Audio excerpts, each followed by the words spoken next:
también solicitarles gracias, muy amables. Y también solicitarles su permiso y autorización a la doctora Mónica Quijano y al maestro Rubén, si esta sesión puede ser colgada en nuestra página al término para que, bueno, sea extensiva a más de nuestro consejo y todos aquellos que ahorita estamos involucrados en la perspectiva de género y que, bueno, pueda llegar a más público. Entonces, si ustedes nos lo autorizan, estaremos encantados de ponerlos en la página. Por supuesto, con muchísimo gusto. Ok, pues muchas gracias. Yo, con la autorización de la maestra Cano, me voy a permitir hablarles hoy acerca de nuestros dos ponentes que les agradecemos infinitamente. Bienvenida, doctora Mónica Quijano, bienvenido, maestro Rubén Hernández. Gracias por acompañarnos y hacer este momento a través de una plática que sea muy productivo. Me voy a permitir leer la semblanza de la doctora Mónica Quijano Velasco, que va a ser nuestra primer ponente. Ella llevará a cabo la exposición del tema Incorporación de la perspectiva de género en los planes y programas de estudio. Ella es directora de Educación para la Igualdad en la Coordinación para la Igualdad de Género en la UNAM. Doctora en Letras Francesas por la Universidad Vincennes Saint-Denis y licenciada en Lengua y Literaturas Hispánicas por la UNAM. Es profesora titular B, definitiva, de tiempo completo en el Colegio de Letras Hispánicas de la Facultad de Filosofía y Letras en la UNAM, en el área de teoría literaria. Dentro de su labor docente y formación de recursos humanos, ha impartido cursos a nivel licenciatura y posgrado sobre teoría literaria general y latinoamericana, literatura iberoamericana y pensamiento decolonial y feminista en América Latina. Fundadora y miembro del Consejo Editorial de la Revista Común, Memorias, Encuentros, Debates, en la cual colabora con una columna mensual sobre género e izquierda desde una perspectiva feminista. Pues sin más, le vamos a dejar la palabra a la doctora Mónica para que ella nos haga favor de exponer el tema, se los reitero, incorporación de la perspectiva de género en los planes y programas de estudio. Doctora Mónica, contamos aproximadamente con 40 minutos, usted nos hace favor. Muchas gracias y bienvenidos y bienvenidas nuevamente. Muchísimas gracias, Araceli, por la presentación. Muchísimas gracias perdón, a la maestra Leticia Cano por esta invitación. Es de verdad un gran honor estar aquí con ustedes y por supuesto a todos ustedes que comparten este espacio esta tarde ya de miércoles. Yo, como comentaba Araceli, voy a compartir con ustedes el tema de la inclusión de la perspectiva de género en planes y programas de estudio, ¿no? Su importancia, un diagnóstico de cómo vamos en la UNAM en este tema, lo que estamos impulsando desde la coordinación y finalmente cómo podríamos establecer un vínculo de trabajo con los comités académicos de área, pues ustedes son actores y actoras fundamentales para impulsar este proceso. Antes de pasar, digamos, a los planes y programas de estudio, vale la pena, yo voy a compartir una presentación, si me lo permiten, porque luego es más fácil poder... ahí se ve, ¿verdad? Sí, doctora. Muchas gracias. Nada más que se ponga en pantalla completa. Bueno, ahí está. Bueno, yo justo antes de pasar a lo de los planes y programas, quisiera simplemente recordar, ¿no? Seguramente ustedes ya lo vieron con las doctoras Lamas y Buquet, ¿qué es la perspectiva de género? Esta toma como punto de partida que hombres y mujeres tenemos diferentes perspectivas, necesidades e intereses, ¿no? Que somos diferentes. Y el problema, digamos, no está en estas diferencias, sino que en términos generales, estas diferencias que han sido reforzadas por factores como la clase, la etnicidad, la cultura, las tradiciones, la época, pues han hecho que las mujeres tengan una condición inferior, menos oportunidades, menor acceso a los recursos y menor poder e influencia que los hombres, ¿no? Entonces, esto ha dado lugar a desigualdades que además producen distintos tipos de injusticias, de violencias y de discriminaciones, entre ellas la epistémica. Entonces, la perspectiva de género significa, en primer lugar, considerar estas diferencias, ¿no? Partir de ellas, reconocerlas con el fin de identificar en dónde estas diferencias están produciendo justamente desigualdades, injusticias y violencias, ¿no? Para, en segundo lugar, incorporar acciones específicas que permitan eliminar las desigualdades y promover la igualdad. Ahora, esto último es muy importante porque la perspectiva de género, en efecto, parte del reconocimiento de la desigualdad, pero no se queda solamente en el reconocimiento, ¿no? Sino que plantea la necesidad de acciones para el cambio. Y estas acciones son las que van a constituir las políticas institucionales para la igualdad de género.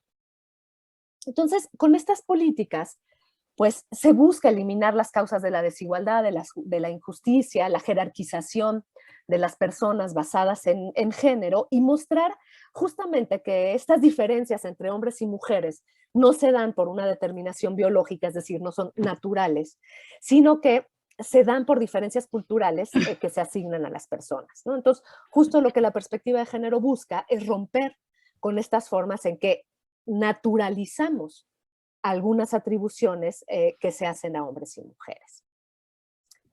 Ahora, bien, ¿cuál es la importancia de incorporar la perspectiva de género en la educación formal, ¿no? Y cómo se puede incorporar en los planes y programas de estudio.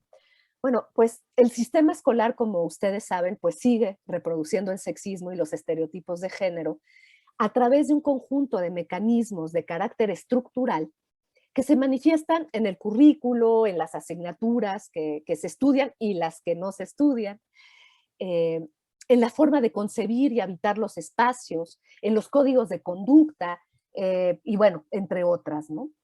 Y estas desigualdades pues también van a estar reproducidas en los libros de texto, en las referencias bibliográficas que utilizamos, en los materiales didácticos, en las metodologías de enseñanza, así como a través de lo que se conoce como el currículo oculto, ¿no? Que son todas estas actitudes, expectativas del profesorado, en la orientación académica y profesional, en el uso del lenguaje, en las relaciones que se establecen, que se establece con el alumnado.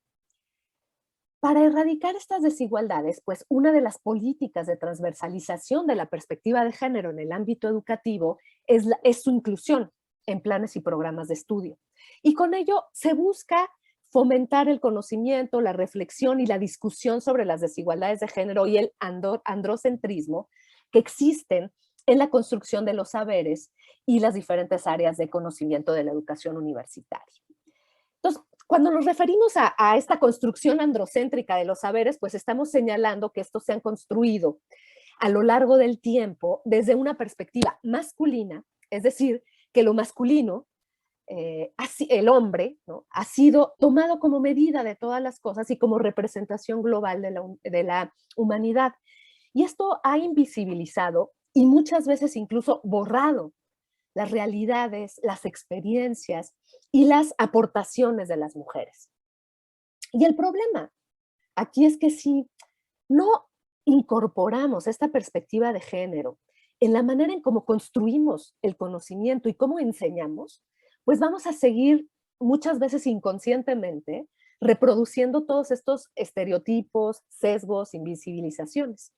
Por eso es importante la incorporación de la perspectiva de género en la educación formal, en las mallas curriculares, desde la educación básica hasta la universidad. Entonces, ¿cuáles son los beneficios, ¿no? De incorporar la perspectiva de género ya en la educación formal? Pues, en primer lugar, permite profundizar en la comprensión de las necesidades, de los comportamientos, de las actitudes de toda la población estudiantil y no solo de una parte de ella. Evita así tanto las interpretaciones parciales que parten justamente de este androcentrismo, o sea, de pensar al hombre como sujeto universal, pero también ayuda a empezar a romper los esencialismos que se han construido sobre hombres y mujeres. estimula el pensamiento crítico del alumnado al proporcionarle nuevas herramientas para identificar los estereotipos, las normas, los roles sociales de género. Permite también cuestionar los patrones de socialización dominantes y desarrollar competencias que justamente permitirán al estudiantado evitar la ceguera de género en sus futuras práctica profesional, ¿no? Estamos también formando ciudadanas y ciudadanos profesionales que después en los espacios en los que trabajen, pues van a, justamente, si tienen incorporada la perspectiva de género, van a poder evitar reproducir todas estas desigualdades en sus prácticas, ¿no? Permite también identificar las causas de la desigualdad en la producción de conocimiento y en las prácticas de cada disciplina, así como promover la igualdad sustantiva entre hombres y mujeres. Y bueno, todo esto, por supuesto, que coadyuva a la prevención de la violencia por razones de género. Entonces, la inclusión de la perspectiva de género en el currículo, en la educación formal, es ya una acción estratégica fundamental, ¿no? Justamente para transformar de manera estructural estas desigualdades de género que subsisten, pues, en nuestras sociedades. Y dada su importancia, está ya contemplada tanto en la legislación nacional como en la normativa universitaria, como ustedes saben. Y esto creo que también es importante señalarlo, ¿no? A nivel nacional, yo solamente voy a mencionar tres, ¿no? Tres normativas, hay muchas más, pero me parece que son centrales estas tres. La primera es que desde el 2019, en México, la incorporación de la perspectiva de género en planes y programas de estudio ya está contemplada en el artículo 3º de nuestra Constitución, ¿no? En donde se señala los planes y programas de estudio tendrán perspectiva de género y una orientación integral, ¿no? Es por lo que se incluirá el conocimiento de las ciencias, etc. También está contemplada en la Ley General de Acceso de las Mujeres a una Vida Libre de Violencia. Específicamente les leo el punto en donde en los artículos 36 y 45 se señala desarrollar programas educativos que fomenten la cultura de una vida libre de violencia contra las mujeres, respeto, paternidad responsable y maternidad libre e informada. Incorporar en los programas educativos el respeto a los derechos de las mujeres. Incorporar contenidos diferenciados que tiendan a modificar los modelos de conducta sociales y culturales que perpetúen prejuicios y eliminar contenidos que inciten o hagan apología al odio o a la violencia contra la mujer, entre otros.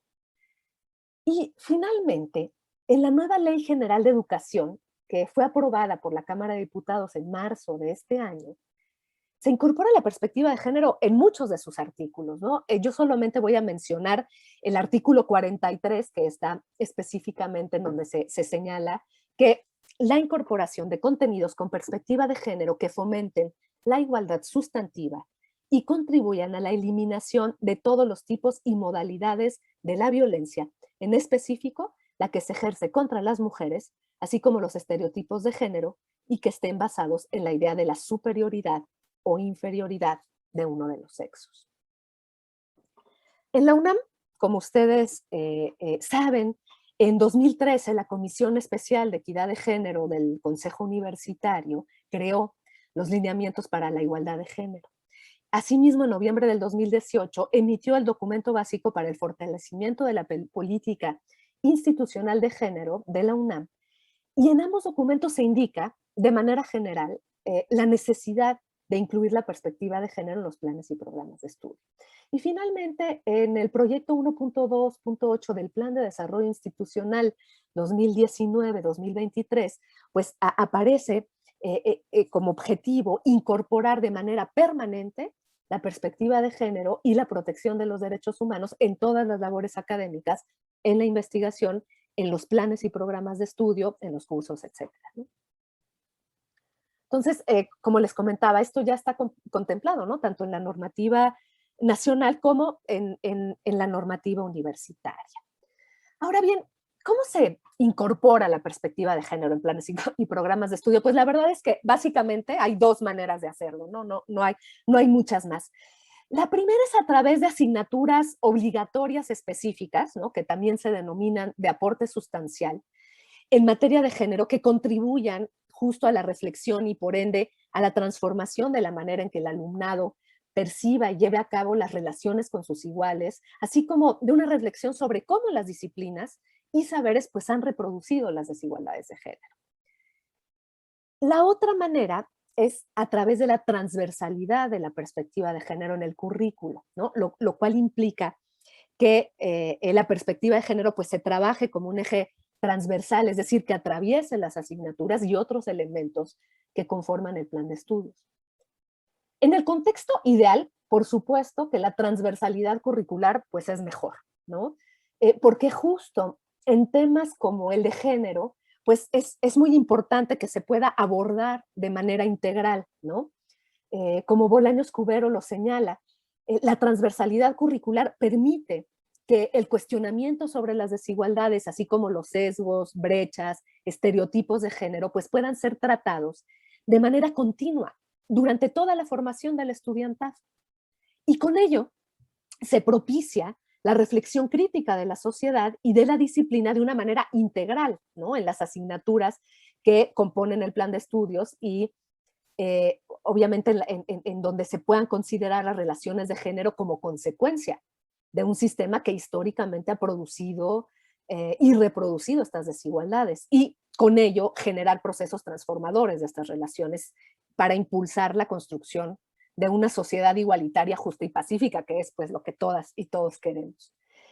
De hecho, las y los pedagogos expertos en currículo defienden la incorporación transversal, ¿no? Y yo estoy de acuerdo en el plano ideal, ¿no?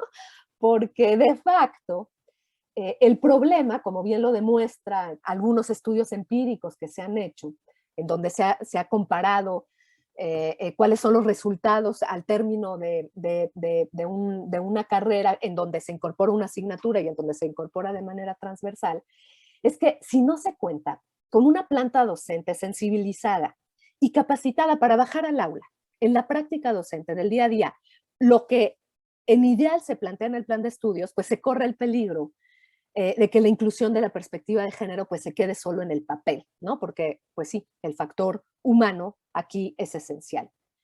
Entonces, ahí viene la segunda, ¿no? La segunda opción, contar con una asignatura obligatoria, yo creo que hay que insistir en la obligatoriedad específica que aborde las principales problemáticas y sesgos de género en la disciplina, así como, bueno, en las desigualdades de género en el orden social, permite que por lo menos una vez durante su formación el alumnado pueda realizar una reflexión crítica sobre las desigualdades y violencias por cuestiones de género y con ello, pues, transformar sus prácticas y percepciones. Entonces, pues, desde la CIBU recomendamos, ¿no?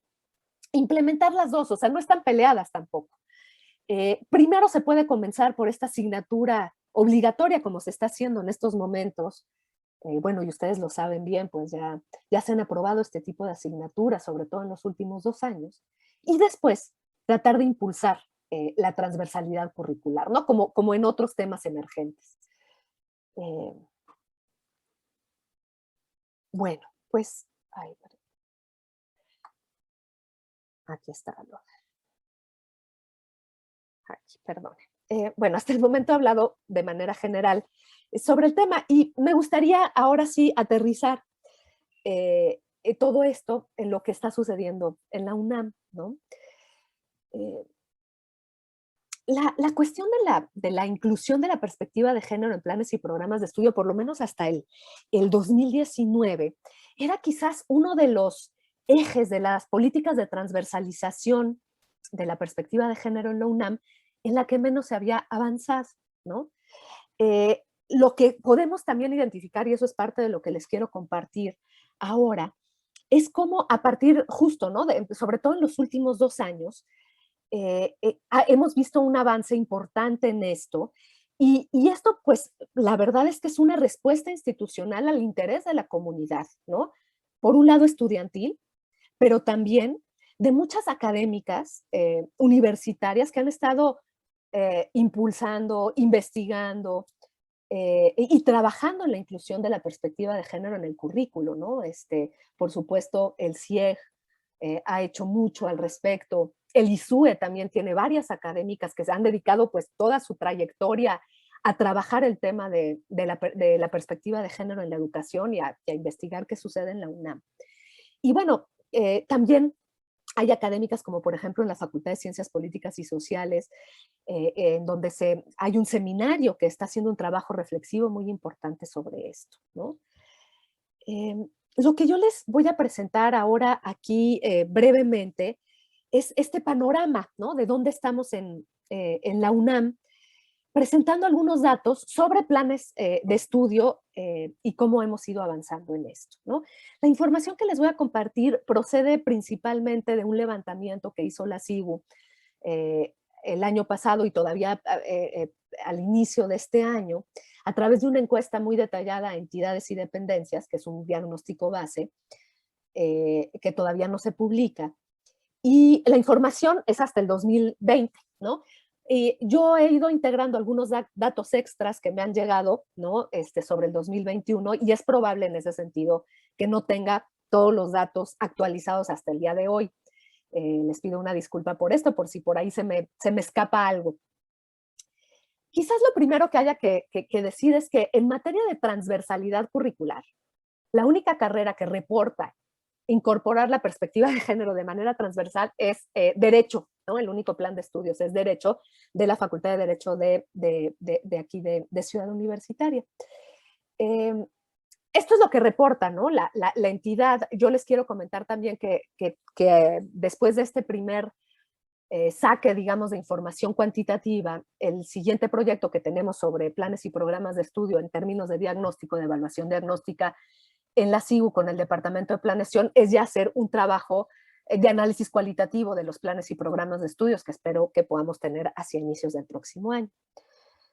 En términos de formación específica en estudios de género, pues como ustedes saben, en octubre del año pasado se aprobó la creación del posgrado en estudios de género con maestría y doctorado, en donde participan la Facultad de Filosofía y Letras, el CIEG, el CRIM y el CEICH. Y también la Facultad de Economía tiene una especialización de género en la economía desde el 2007. ¿Qué pasa con las asignaturas? Bueno, en primer lugar, tenemos que la mayor parte todavía de las asignaturas que se imparten en la UNAM con perspectiva de género son asignaturas optativas. Hay 112 asignaturas optativas que están distribuidas en 53 de los 234 planes de estudio que tiene la UNAM a nivel licenciatura. Estas gráficas son a nivel licenciatura. Como ustedes pueden ver, pues estas son las más amplias y se concentran en las áreas de ciencias sociales y de humanidades. Y bueno, llevan ya impartiéndose un buen tiempo, ¿no? Son las que más tiempo llevan en la universidad. Así es como se inició, ¿no? La primera asignatura optativa de la que tenemos registro en nuestra universidad es de 1977, ¿no? En la Facultad de Ciencias Políticas y Sociales, impulsada por Alaída Fope. Entonces, pues llevamos ya varios años con estas asignaturas optativas, ¿no? Pero quiero pasar más bien a las asignaturas obligatorias, que son las que creo que son importantes justamente para impulsar esta transversalización, porque las asignaturas optativas, pues las termina tomando las personas que están interesadas ya o que tienen un interés previo en el tema, ¿no?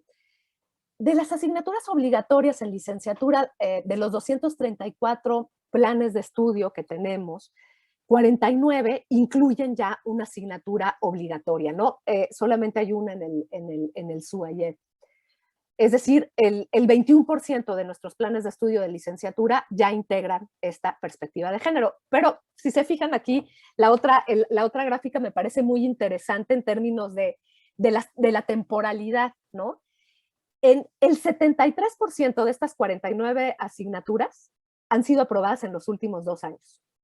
Entonces, esto nos muestra cómo cuando se tiene una política institucional clara sobre el impulsar en el género, se puede avanzar muchísimo más rápido que si lo dejáramos como, digamos, al ciclo natural que podría llevar la institución en empezar a implementar estas cuestiones, ¿no? Entonces, a mí esto me parece muy importante y creo que es un dato muy optimista de ver cómo podemos acelerar estos procesos, ¿no? Si en términos comunitarios e institucionales promovemos que se incluya la perspectiva de género en planes y programas. Este es nada más un listado de los espacios y de los planes de estudio en donde tenemos incorporadas las asignaturas de género. Facultad de Química, Facultad de Medicina, la ENEO, la Escuela Nacional de Trabajo Social, la Facultad de Filosofía y Letras, la Facultad de Arquitectura, la FES Aragón, la FAD, la ENES León, la ENES Mérida, la ENES Juriquilla.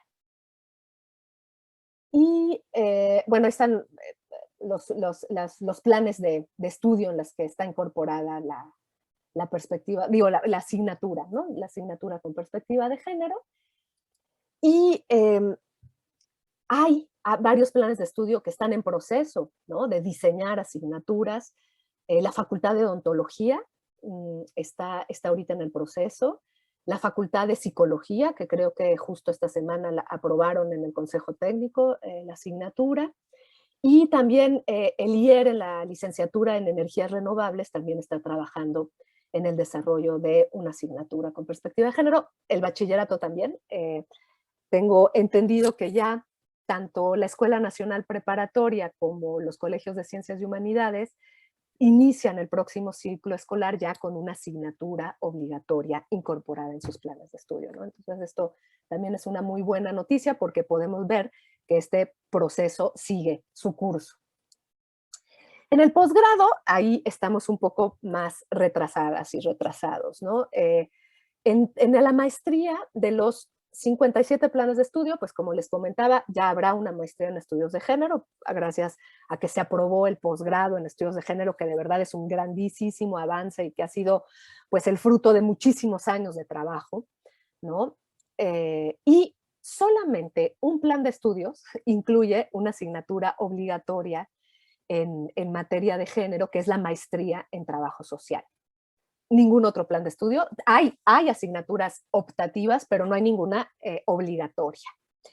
Y en doctorado, bueno, tenemos ya he aprobado el doctorado en estudios de género, pero en doctorado no hay ninguna asignatura obligatoria de género, ¿no? en planes de estudio, ¿no? Entonces, ahí lo que identificamos pues es un área pues de trabajo, de oportunidad para impulsar también en el posgrado que empiecen a incorporarse en los planes de estudio asignaturas obligatorias. En especializaciones, de los 263 planes de estudio de especialidades, hay una específica en género, que es género y economía, la que les comentaba hace rato, y en el programa único de especializaciones de trabajo social incluye 5 asignaturas obligatorias en materia de género. Todo lo demás, como les comento, son asignaturas optativas.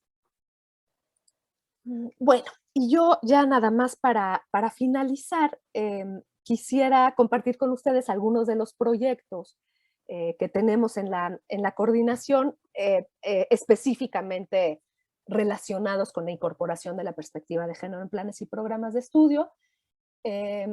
Bueno, tenemos un programa específico dedicado a este tema, que es el programa 4, que está a cargo de la Dirección de Educación para la Igualdad y que tiene como objetivo pues impulsar la incorporación de la perspectiva de género en planes y programas de estudio de todos los campos de conocimiento y de todos los niveles educativos de la UNAM, ¿no? Es decir, en bachillerato, en licenciaturas y en posgrado.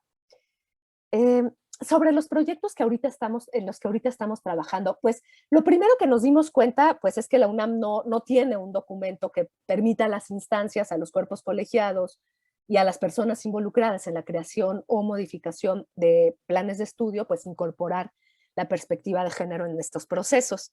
Y pues para ello nos acercamos a lo que anteriormente era la CODEIC y que ahora es la Dirección de Innovación Educativa, Desarrollo Curricular y Formación Docente de la CUAYED, a cargo de la doctora María del Pilar Martínez Hernández, para conjuntamente trabajar en una guía, ¿no? Estamos trabajando en una guía metodológica que va a abordar las dos formas de incorporar la perspectiva de género, ¿no? Tanto de la transversalidad curricular como las asignaturas, también respondiendo pues, a los procesos que está llevando nuestra institución.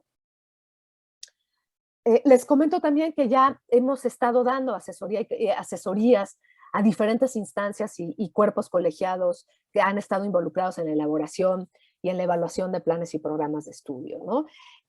Ahí yo les comento que tuvimos un trabajo muy, muy cercano con la Facultad de Filosofía y Letras para el diseño de su asignatura, que ya fue aprobada, que ya lleva todo este año, todo este ciclo escolar impartiéndose en todos los planes de estudio del sistema escolarizado. Falta el sistema de universidad abierta y educación a distancia, que esperemos que el próximo año ya la pueda incorporar. Y también hemos estado muy cerca de la Facultad de Odontología, ¿no? En el diseño de la asignatura, que pues seguramente pronto se presentará a los consejos académicos, al consejo académico de la correspondiente, perdón.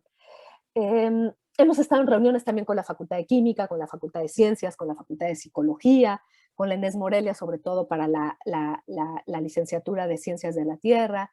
Estamos justo ahora iniciando también el acompañamiento de la creación de una asignatura para la licenciatura de energías renovables con el IER de Cuernavaca, y también asesorando a la Facultad de Ingeniería, que ya acordó hacer también el diseño de una asignatura obligatoria en materia de género. Bueno, nuestro plan obviamente, y sobre todo una vez que tengamos ya la guía, que ya tenemos el primer borrador, pues es que podamos programar reuniones ya con todas las entidades, pues para ir impulsando la incorporación de la perspectiva de género en sus planes de estudio. La otra gran área que nos parece fundamental, como comentaba yo hace unos momentos, es el tema de la sensibilización y de la capacitación al personal académico y al personal docente, ¿no? Porque, pues efectivamente, podemos estar impulsando desde acá la incorporación de asignaturas, de la transversalidad curricular, pero si tenemos una comunidad que no esté sensibilizada, va a ser muy difícil que realmente baje a las aulas, que es lo que nos interesa, ¿no? Entonces, para ello tenemos, ahorita estamos desarrollando 2 proyectos.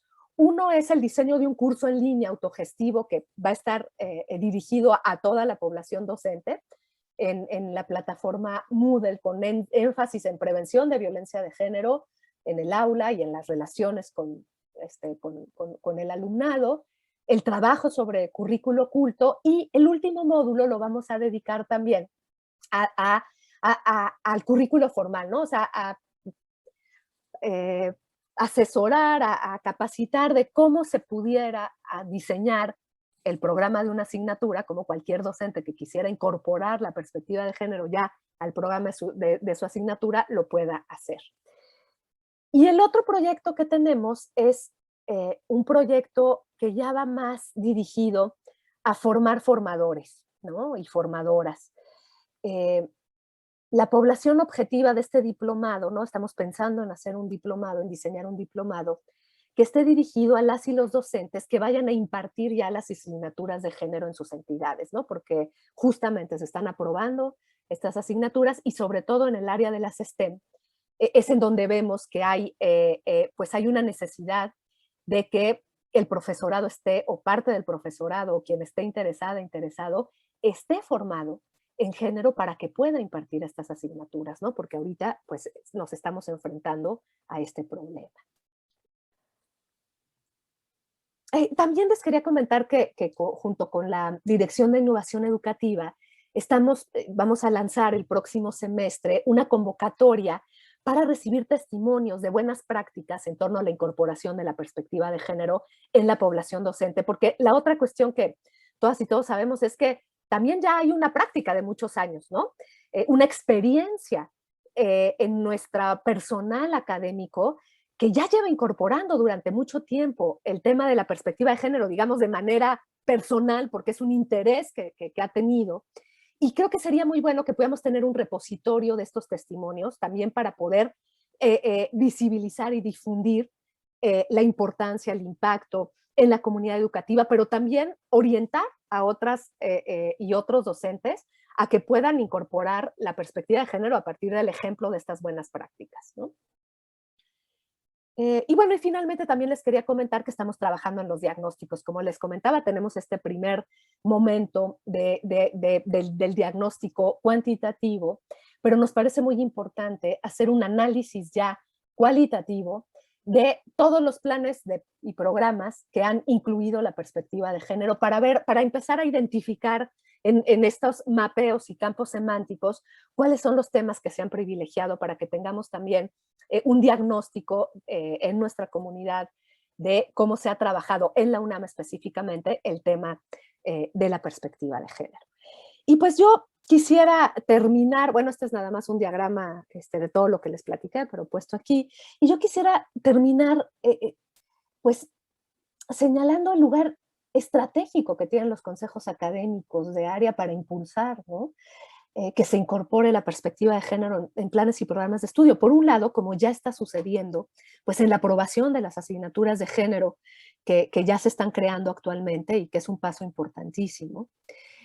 Y también, ¿no? Y aquí entra pues mi pregunta y mi invitación, pues en impulsar la inclusión de la perspectiva de género como tema emergente en la transversalidad curricular, ¿no? Y en ese sentido, pues me gustaría ver la posibilidad, si desde los consejos académicos se pudiese apoyar en esto, ¿no? Yo pienso específicamente en proyectos de modificación o creación de planes de estudio, pues si se puede hacer en aquellos que no tengan incluida la perspectiva de género, pues si se pudieran hacer recomendaciones para que lo hagan las entidades, ¿no? Y bueno, yo con esto termino y les agradezco muchísimo este espacio y esta oportunidad de poder compartir con ustedes todo esto. Muchísimas gracias.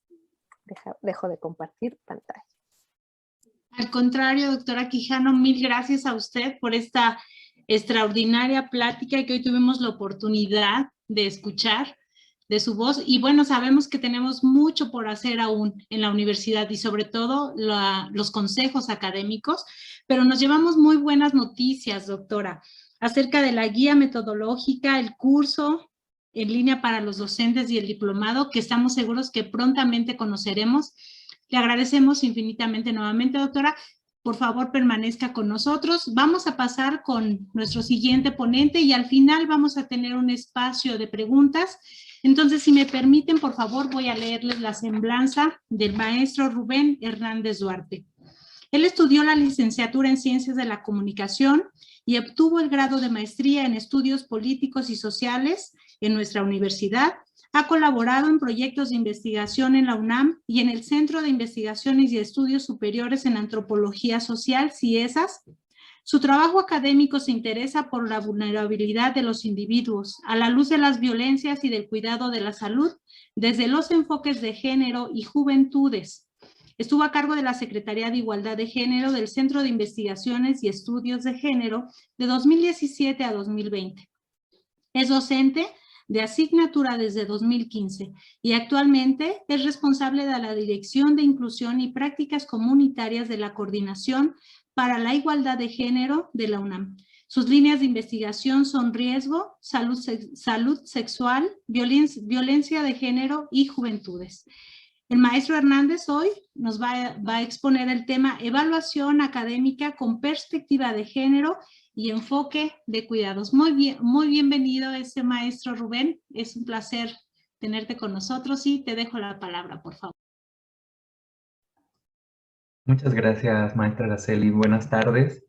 Yo también quiero agradecer a la maestra Leticia Cano por esta invitación cordial que nos hizo. Siempre con mucho gusto, maestra Leti.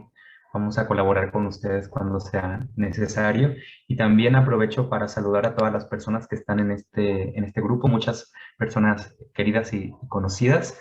Y también me da alegría compartir este espacio con mi colega, la doctora Mónica Quijano, para hablarles de un tema que venimos reflexionando, que venimos intentando resolver o encontrar caminos para transformar, que es el tema de la evaluación académica con perspectiva de género y enfoque de cuidados. Es algo que yo entiendo o que en la coordinación entendemos como una corresponsabilidad, pero que sin duda es muy complejo en el sentido de que implica justo transformar y replantear ciertas visiones y formas de proceder frente a lo que conocemos como el desempeño académico o la práctica académica en la universidad, ¿no? En este momento de pandemia, la verdad es que el confinamiento y las desigualdades que se han agudizado como resultado de la pandemia nos permiten, digamos, abrir puertas, ventanas y nuevas formas de reflexión sobre la evaluación académica con perspectiva de género, porque es difícil no darnos cuenta de que el confinamiento tiene efectos diferenciados, impactos diferenciados sobre las personas, y una de las variables fundamentales de esos impactos diferenciados es el cuidado y es la división sexual del trabajo y la forma como se distribuye el tiempo y el trabajo que dedican las personas a cuidar, ¿no? Que es una reflexión pendiente, es una asignatura pendiente que tenemos en esta universidad. Entonces, por esa razón, me da mucho gusto poder compartir con ustedes la presentación que a continuación voy a compartir. Muy bien. Como les decía, una de las primeras reflexiones que tenemos que intentar construir en colectivo es a propósito de lo que en teoría feminista y en estudios de género se conoce como la división sexual del mundo y del trabajo. En este eje de reflexión hay muchas cosas que nos tenemos que preguntar en la universidad, ¿no? Y es, en primer lugar, si las subjetividades, es decir, las personas que habitamos la universidad por nuestros procesos de socialización, nos hemos formado antes de entrar a la universidad como sujetos de género, es decir, como sujetos que reproducimos ciertos mandatos del orden de género, pensando que esos mandatos son binarios y al mismo tiempo jerárquicos, ¿no? Por una parte tenemos masculinidad y sabemos que también son preexistentes a la participación de las personas en la universidad, va a tener un impacto sobre las prácticas que realizamos en la propia universidad. Pero al mismo tiempo, es importante que reflexionemos si nuestra universidad o nuestros espacios académicos no están al mismo tiempo también generizados. Es decir, que ciertas formas de división social del mundo y de mandatos de cómo nos debemos de conducir las personas en función del género que se nos fue impuesto a la hora de nacer, pues se terminan reproduciendo en la universidad, ¿no? Eso es algo importante que tenemos que ir pensando, porque muchas veces se atribuye que los mandatos de género son algo que le pasa a las personas y que las personas han incorporado antes de venir a la universidad, y no necesariamente algo que la universidad también reproduce a través de diferentes prácticas y también de diferentes omisiones, ¿no? Eso es lo primero que quería compartir yo con ustedes. Para eso, una de las que tenemos para construir la reflexión es pensar en cómo está compuesta la universidad, ¿no? Las llamadas brechas de género. Como ustedes lo pueden ver en la pantalla, en los últimos años, la verdad es que los diferentes sectores universitarios, el sector estudiantil, el sector académico y el sector administrativo, han caminado hacia un relativo equilibrio en la composición por sexo de cada uno de estos sectores, ¿no? Ustedes lo pueden ver aquí en la pantalla, ¿no? La población estudiantil está bastante equilibrada, el personal académico anda prácticamente en 50, perdón, administrativo anda prácticamente en 50-50, y el personal académico es el que tiene, digamos, una diferencia más notoria, pero tampoco grave, en las proporciones generales de la 44.8. Tenemos que tener mucho cuidado a la hora de pensar que estas cifras generales de la composición de la comunidad universitaria son las que nos sirven para hablar de un alcance de la igualdad sustantiva en la universidad, porque al interior de cada una de estas comunidades vamos a encontrar diferencias notables que yo les quiero compartir. Me voy a centrar en el caso del personal académico porque me parece que para ustedes, colegas que colaboran en los consejos académicos de área, quizás podría ser relevante, ¿no?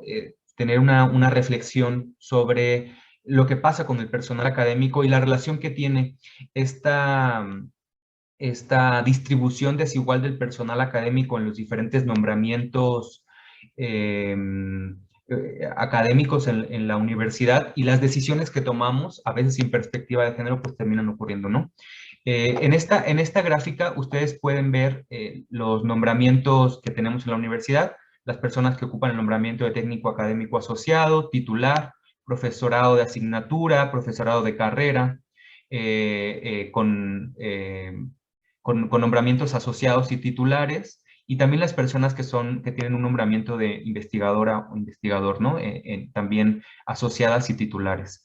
Y lo que pueden ustedes notar es que, aunque veníamos diciendo que el personal académico tiene un equilibrio relativo, cuando vemos los diferentes nombramientos vamos a identificar desigualdades importantes. Seguro ustedes la que ven con más claridad es la que ocurre al nivel de las personas investigadoras titulares, ¿no? Donde el porcentaje de mujeres disminuye de manera considerable hasta el 33.83%, pero bueno, en la mayoría de los nombramientos hay desigualdades por sexo, hay brechas importantes que nombrar, salvo en el caso de las personas que ocupan nombramientos de técnicas y técnicos académicos, ¿no?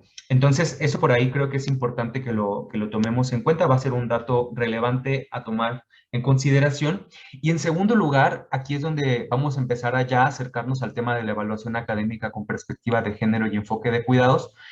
Traigo esta gráfica con ustedes que muestra la distribución por sexo del personal académico de la universidad en cada uno de los niveles del programa PRIDE de nuestra universidad, que sabemos que es un reconocimiento a la productividad del personal académico, pero al mismo tiempo es una manera de fortalecer la remuneración de las personas que participan en nuestra universidad. Y como ustedes lo pueden ver, aquí el 45-55% se descompone en prácticamente todos los niveles del PRIDE.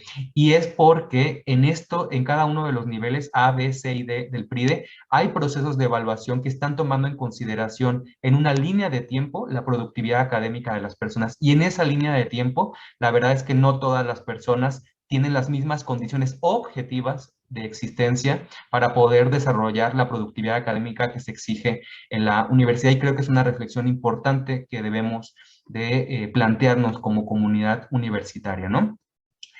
Voy a también nada más hacer una pequeña alusión respecto a que los datos que tenemos en la universidad prácticamente todos están presentados en términos de diferencia sexual, hombres, mujeres, masculino, femenino, pero quisiera no obviar que en nuestra universidad hay muchas existencias sexodiversas y sexodisidentes, también conocidas como LGBTIQ+, estamos en el mes de junio y es importante hacerlo visible, y muchas de las lagunas de información que tenemos aquí quizás nos permiten obviar o no mencionar problemas estructurales que por aquí estamos pensando como parte de los mandatos binarios y tradicionales del orden de género, que quizás no sean en todos los casos lo que está operando, ¿no? Les voy a empezar a compartir algunos de los problemas estructurales que van a empezar a funcionar como obstáculos en el avance de las trayectorias, sobre todo de las mujeres universitarias y más específicamente de las personas que cuidan en la universidad, que son principalmente las mujeres, pero también reconocemos que hay hombres y disidencias que cuidan. Pero bueno, vamos a empezar, les voy a empezar a compartir algunos de los obstáculos que van a ir mermando, ¿no?, el avance en las trayectorias académicas del personal académico de la universidad. El primero tiene que ver con la violencia y la discriminación por razones de género.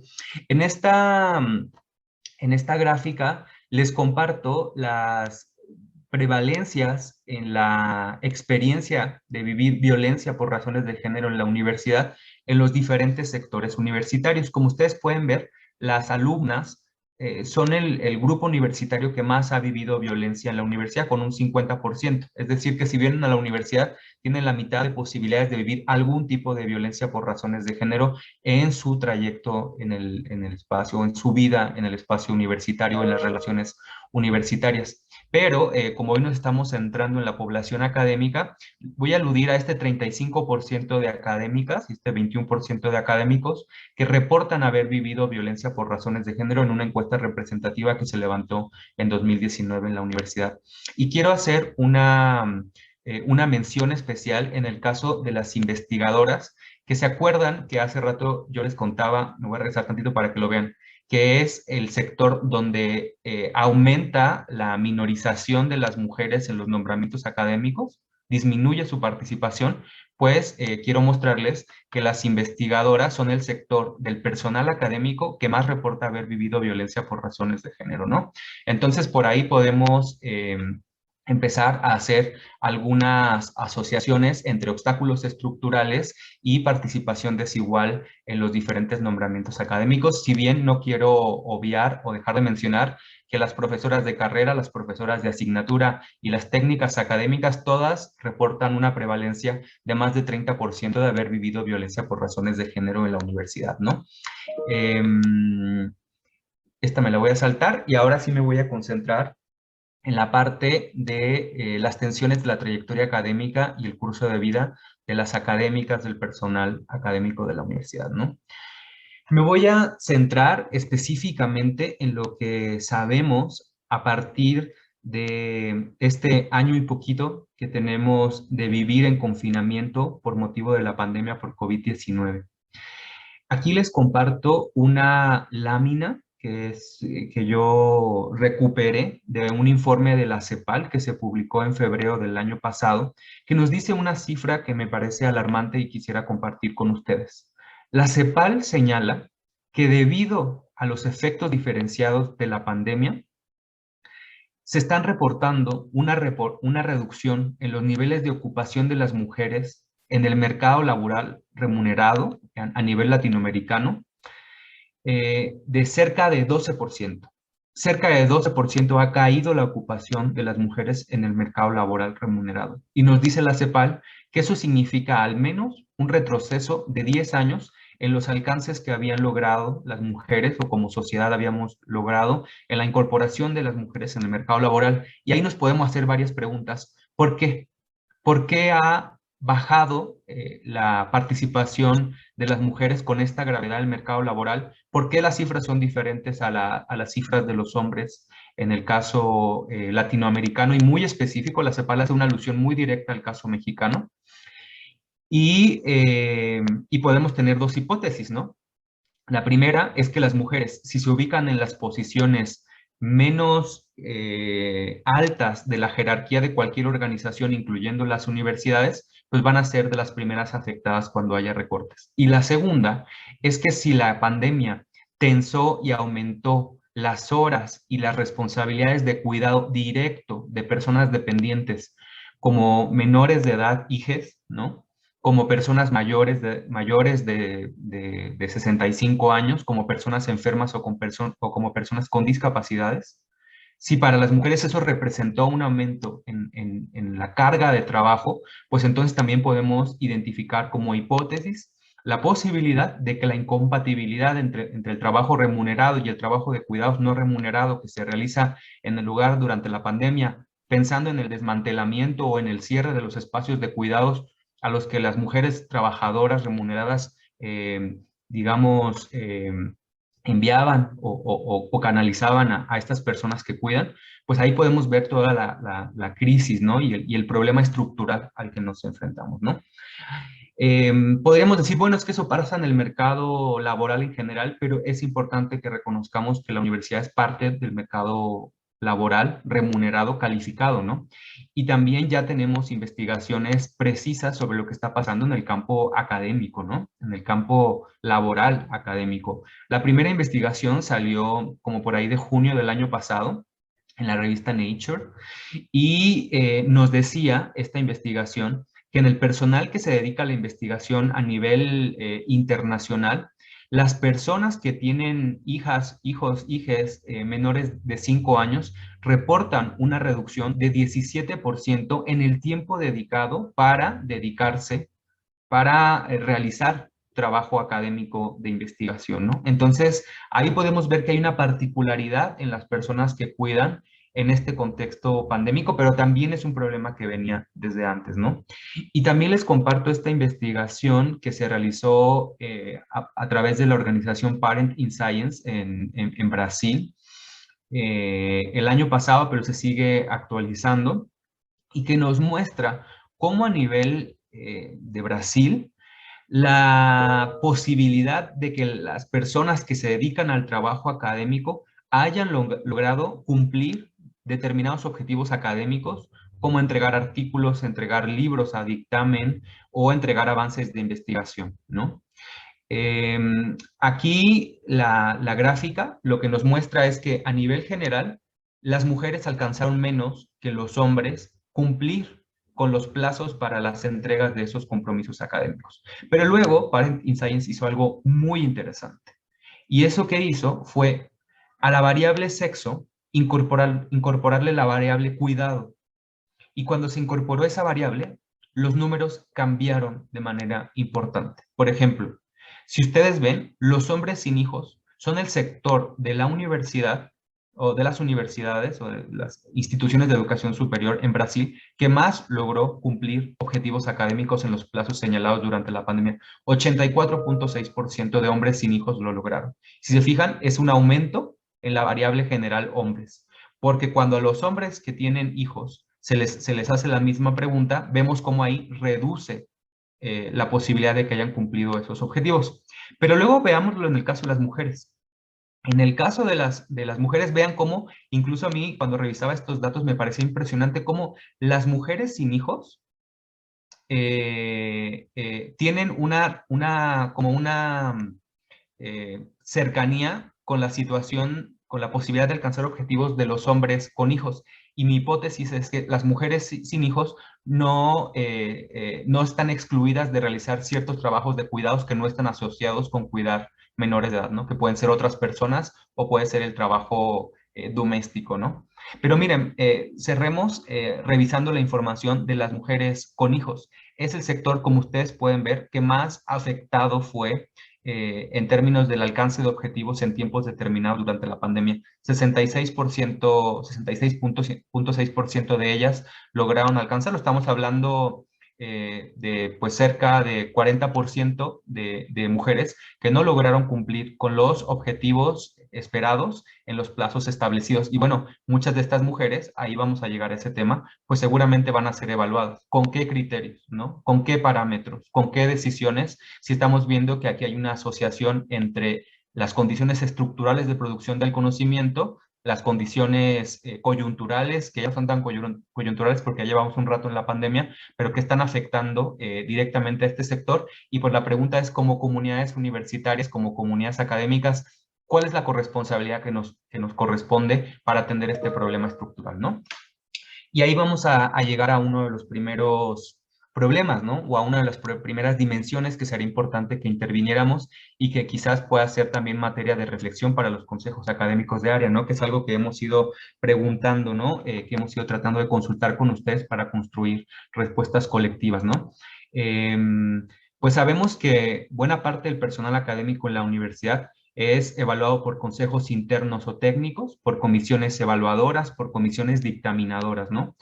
Y también sabemos, esto lo podemos despersonalizar de la UNAM porque sabemos que es un problema estructural, que a nivel general la evaluación académica está generalizada, ¿no? La mayoría de las personas que revisan y que validan o evalúan el conocimiento académico producido son hombres. En 2013 la revista Nature también nos decía que en las áreas de la investigación científica menos de 20% de las personas que evalúan o arbitran productos académicos eran mujeres, ¿no? Eso seguramente ha cambiado en los últimos años, pero fíjense lo fuerte de esta situación.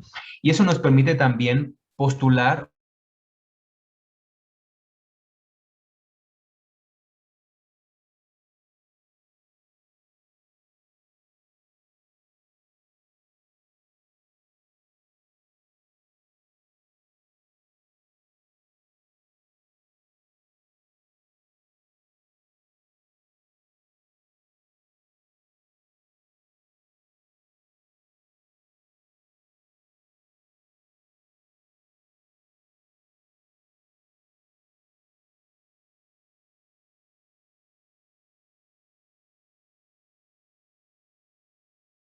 si justo a través de la reflexión y el diálogo en estos espacios colegiados como los consejos académicos de área, se podrían empezar a buscar formas de sinergia con la Coordinación para la Igualdad de Género, con la Dirección de Asuntos del Personal Académico, ¿no? Dirección General de Asuntos del Personal Académico, para empezar a caminar junto también con las instancias locales, con entidades académicas, hacia una visión universitaria de evaluación del personal académico con perspectiva de género y enfoque de cuidados. Es decir, que reconozca que la posibilidad de alcanzar ciertos objetivos en los mismos tiempos es una dificultad para los sectores que realizan cuidados en la universidad y que principalmente son las mujeres, y que entonces ahí vemos un problema de injusticia social muy fuerte, porque hay una desvalorización del trabajo reproductivo, del trabajo de cuidados, y porque el tiempo que se dedica a esas horas de cuidados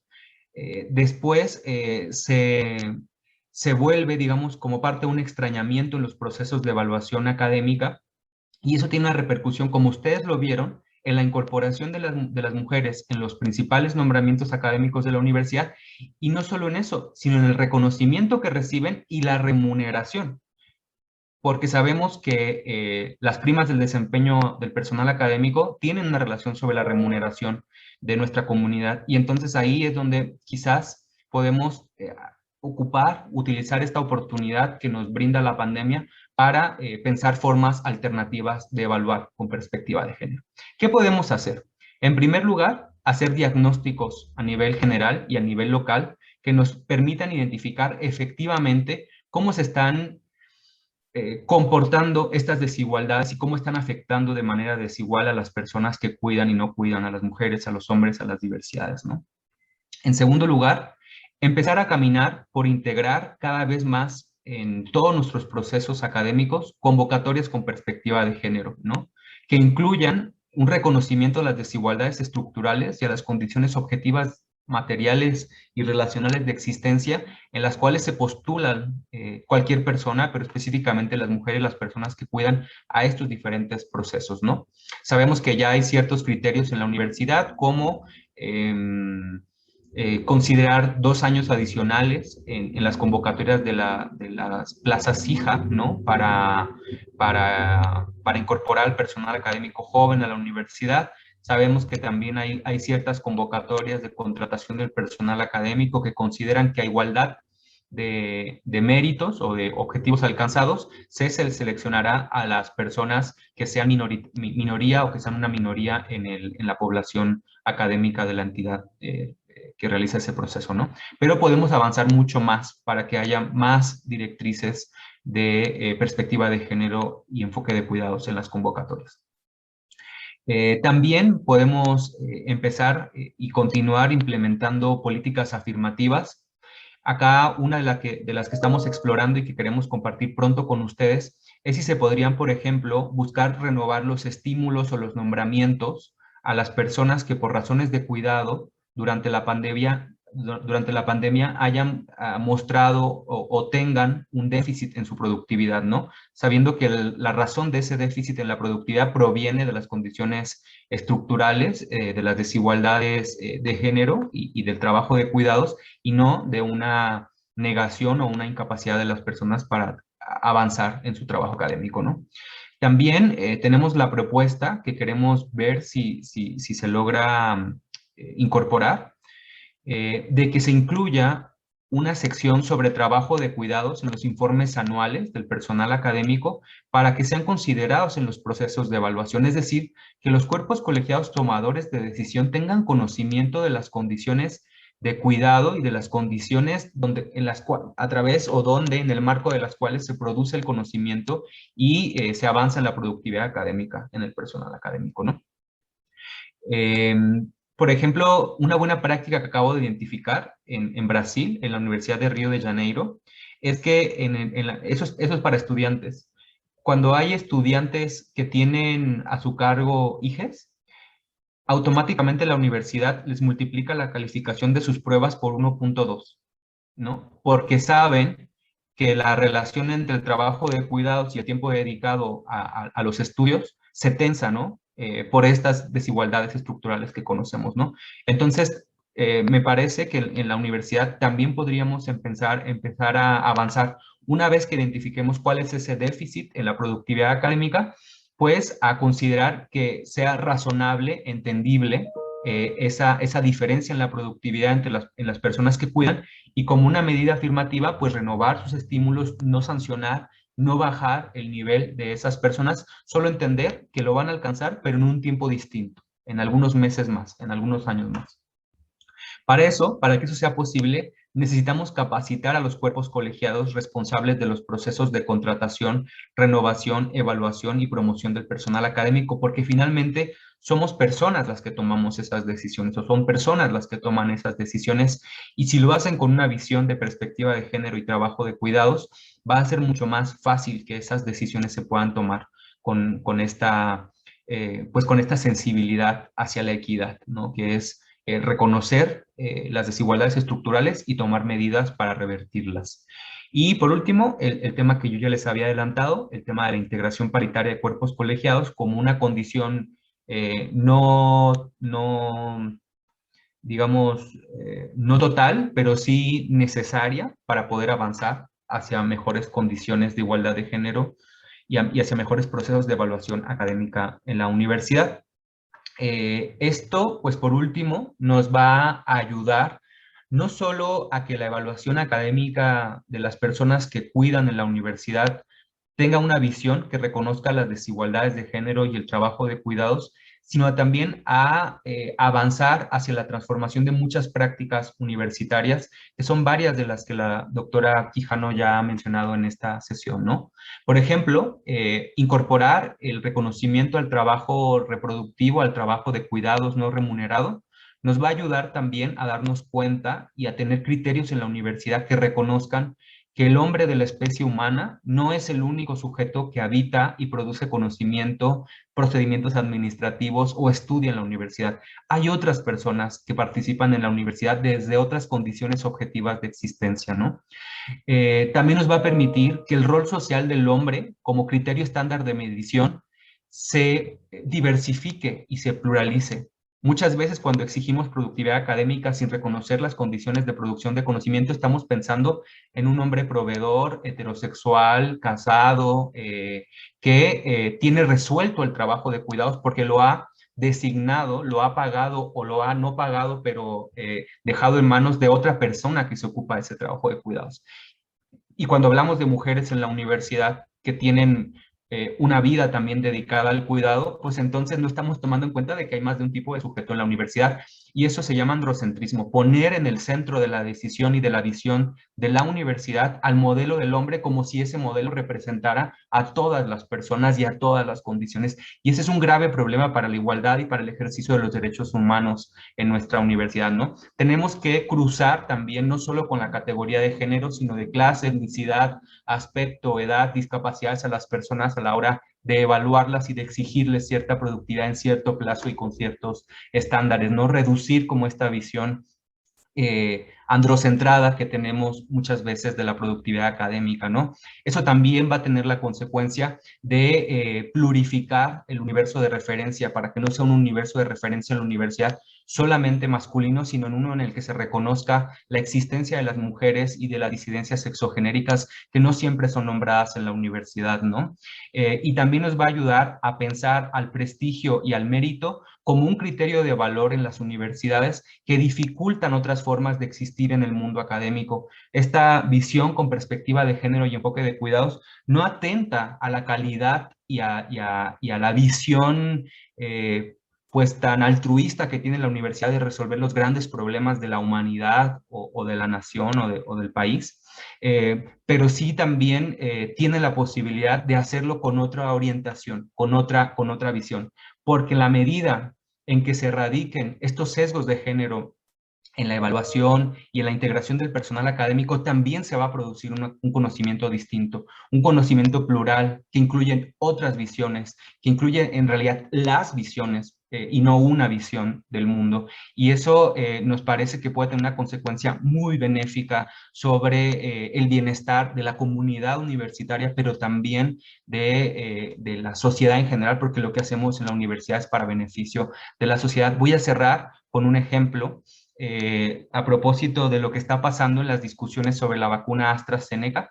Es un tema que me ha apasionado mucho las últimas semanas y he seguido leyendo. No sé si ustedes sepan que esa vacuna manifiesta un comportamiento distinto a la hora de aplicarse en las personas en función del sexo y la edad. Se han reportado casos de trombosis sobre todo en mujeres menores de 55 años. Y la hipótesis que se está explorando es que el comportamiento de la vacuna AstraZeneca tiene una relación sobre la hormonación por estrógenos, que sabemos pues que es un proceso biológico de los cuerpos sexuados, ¿no? De las mujeres, de la especie humana. Y que esa variable, si se hubiera tomado en conocimiento de manera sustantiva desde el momento de diseño de la vacuna, quizás no hubiera tenido una relación sobre un montón de muertes, ¿no? O varias muertes, tampoco han sido muchísimas, pero sí algunas y todas son relevantes, muertes de personas que cumplen con estas condiciones. Entonces, cuando hablamos de que la incorporación diversa de las personas para producir conocimiento es relevante, no solo hablamos de la justicia social en el acceso a los espacios, sino también del beneficio social que tiene la diversidad en la producción de conocimiento, que incluso puede ser un asunto de vida o de muerte como este que ahorita les estoy compartiendo. Y bueno, cierro con el tema de las políticas de igualdad, ya muchas las he mencionado, nada más les quiero compartir una última por si por ahí les llega alguna invitación. A partir de ayer empezamos a mandar una serie de invitaciones a creo que más de 90 instancias universitarias de la universidad que fueron seleccionadas en un muestreo aleatorio representativo que estamos haciendo en colaboración con el Instituto de Investigaciones en Matemáticas Aplicadas y en Sistemas de la universidad, con un grupo experto en temas de cuidados en México, de especialistas en el tema, en colaboración con la CUAYET, ¿no? Y por supuesto con nuestra coordinación para la igualdad de género. Acabamos de lanzar esta encuesta que se llama Dinámicas de la vida universitaria en el hogar durante el confinamiento por COVID-19, que justo lo que nos va a permitir es identificar esta disparidad o estas diferencias entre las posibilidades de alcanzar objetivos académicos en el personal académico de la universidad, ¿no? Entonces, con esta encuesta lo que vamos a poder identificar es efectivamente cuáles fueron esos efectos diferenciados de la pandemia. Así que con este diagnóstico yo creo que más adelante vamos a poder sentarnos a dialogar con ustedes y ya con los datos en la mano, pues también poder hablar de cuáles podrían ser las políticas universitarias para una evaluación con perspectiva de género y enfoque de cuidados que nos ayude a mitigar y a resolver estas grandes desigualdades estructurales que sabemos que existen y que si las ignoramos van a seguir existiendo y van a seguir produciendo estos efectos de obstaculización, pero también de expulsión de las mujeres y de las personas que cuidan y de diferentes disidencias en nuestra universidad, lo cual me parece un tema pues muy importante de abordar. Así que si les llega la invitación para contestar la encuesta, les agradeceríamos mucho si la responden, y también si hay titulares de entidades o dependencias por acá, también pues agradecerles mucho si facilitan que su comunidad responda este instrumento que es el proyecto ahorita pues más importante que tenemos para el tema de cuidados y para el tema de la evaluación académica con perspectiva de género. Y yo con eso cerraría, les agradezco mucho. Mil gracias, maestro Rubén. Excelente plática. Nos llevamos muchas cosas por analizar, pero sobre todo esta sorprendente visión de desigualdad, ¿no? Que nos aqueja mucho en nuestra universidad y en todo el mundo. Entonces, ahora, si me lo permiten, vamos a pasar a la sesión de preguntas y respuestas. Pueden plantear su respuesta dirigida hacia nuestros ponentes y ya vemos varias manitas levantadas.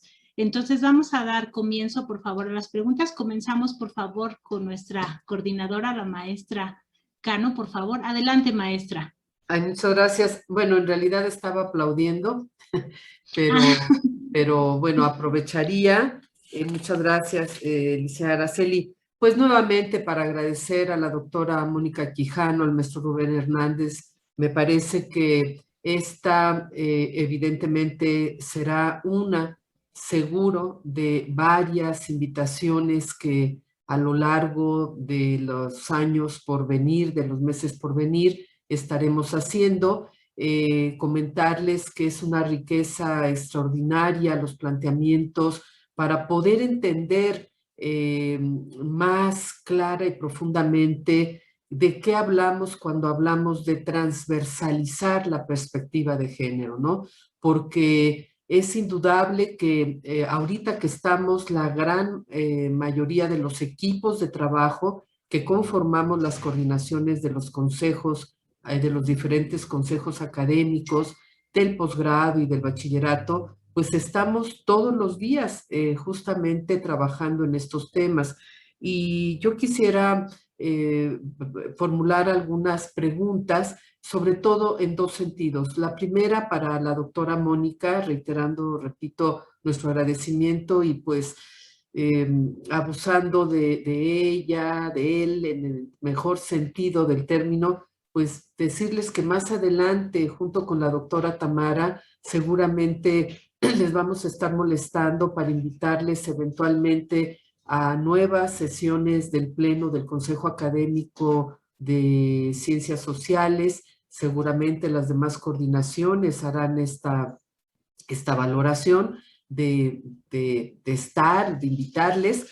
Y lo primero sería, ¿cómo podemos entender conceptual o teórica, inclusive metodológicamente, gracias maestra Alma, hasta metodológicamente atravesar, ¿no? Es como atravesar los planes y programas de estudio con contenidos de género. ¿Cómo lo podemos entender de una manera a lo mejor más sencilla, más, digamos, muy clara para poder sensibilizar mucho los procesos? Y lo otro que digo, hay muchas cosas, pero para no abusar del tiempo ni del uso de la voz. Y lo otro, maestro Rubén, que de verdad a mí me ha parecido reveladora tu exposición, como siempre, como ese encuentro de masculinidades al que acudimos todas y todos quienes integramos esta coordinación de CACS.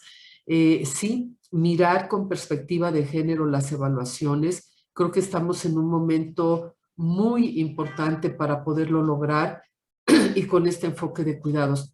Hace 8 días, y voy a retomar algunas cosas que ahorita comentábamos en la coordinación, hace 8 días la doctora Ana Buquet nos compartió algunos datos estadísticos. Primeramente, preguntarte si lo que hoy nos compartiste es resultado de esa encuesta que se hizo por parte del CIEG y de la comisión, bueno, en acompañamiento con la Comisión Especial de Equidad de Género. Y lo segundo, bueno, ¿hacia dónde? ¿Qué tendría que seguir pasando en la UNAM para lograr efectivamente esa paridad? No me gusta mucho la palabra, porque a veces la asocio con cuestiones de Cámara de Diputadas y Diputados y yo no comparto ese enfoque, sinceramente, pero más bien la igualdad sustantiva en la composición de las comisiones dictaminadoras, evaluadoras y sobre todo para la evaluación efectivamente de los PRIDES, considerando todos estos elementos. Yo sé que es una pregunta, digo, a lo mejor muy compleja, pero me interesa mucho tu opinión. Muchas gracias nuevamente y gracias por darme la voz. Me permiten a los ponentes si le damos también la palabra sobre la pregunta de la maestra Dulce Montes de Oca, que tiene la manita levantada, y después, por favor, contestamos. Muchas gracias.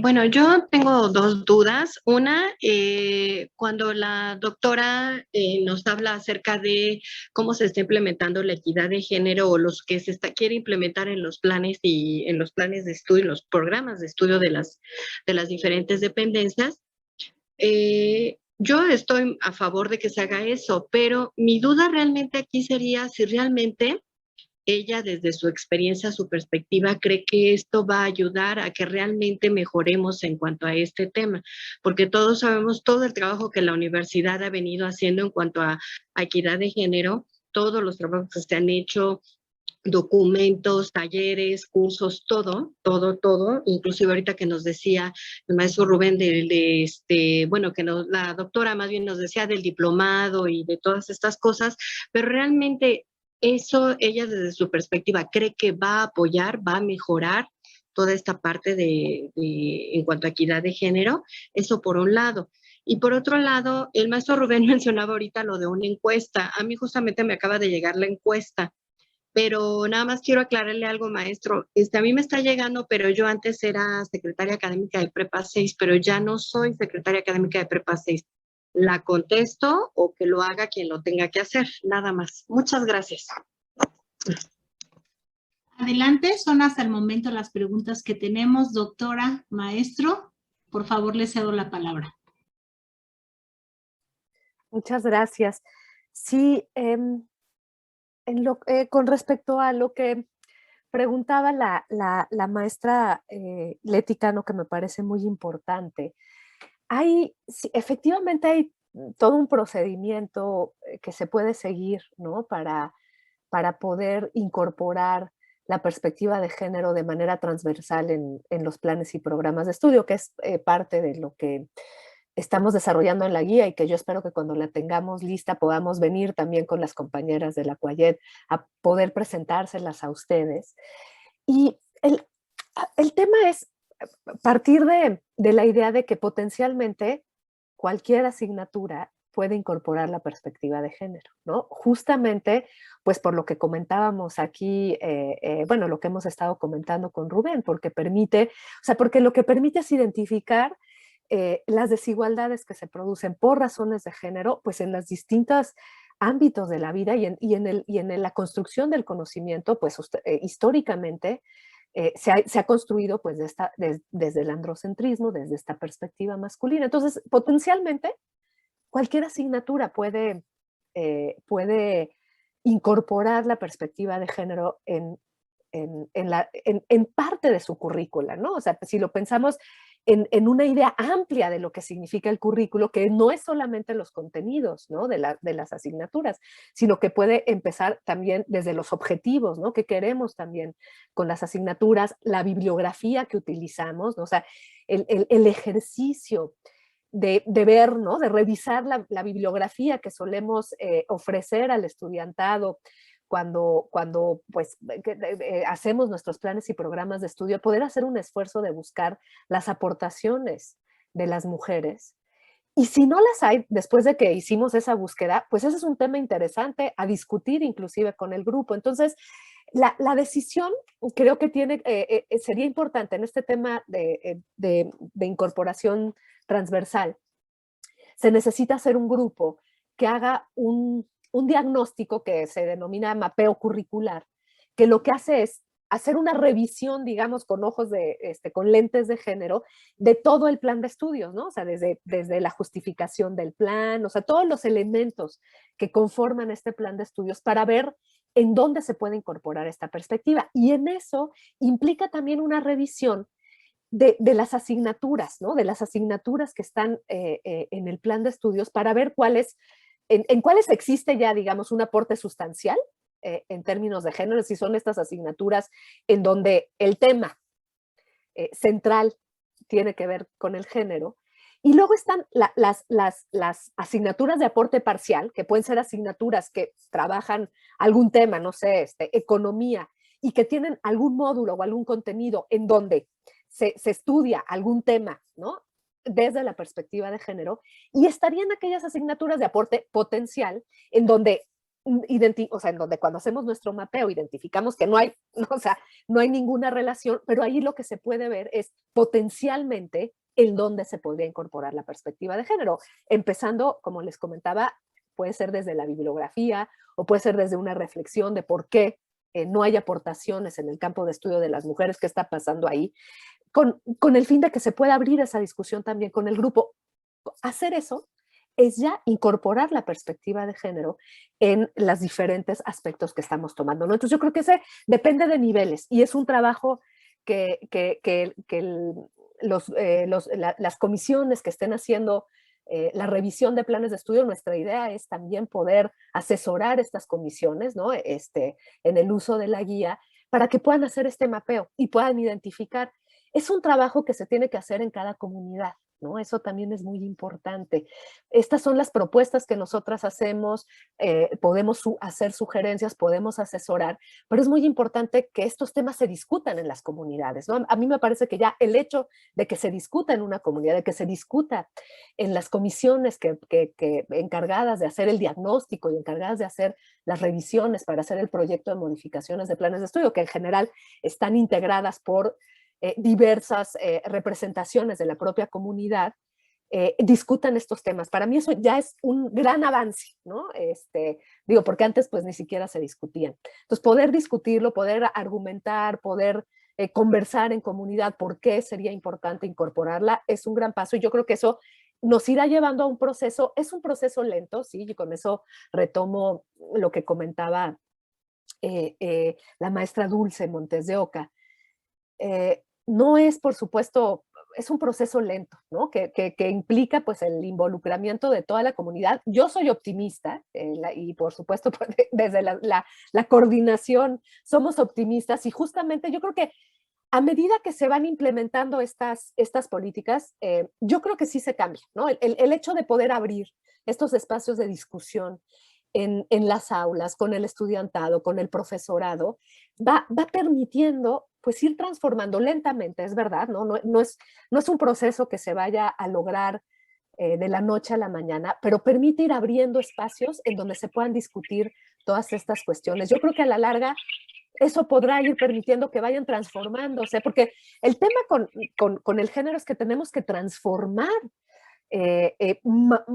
educación, modos de pensar, modos de actuar, o sea, no es solamente, digamos, un conocimiento aplicado, sino implica también una transformación, un cuestionamiento de las personas y una transformación. Entonces, eso, por supuesto que requiere tiempo. Yo creo que mientras más grandes sean las redes, mientras más involucrada esté la comunidad, más fácil será poder abonar a esa transformación.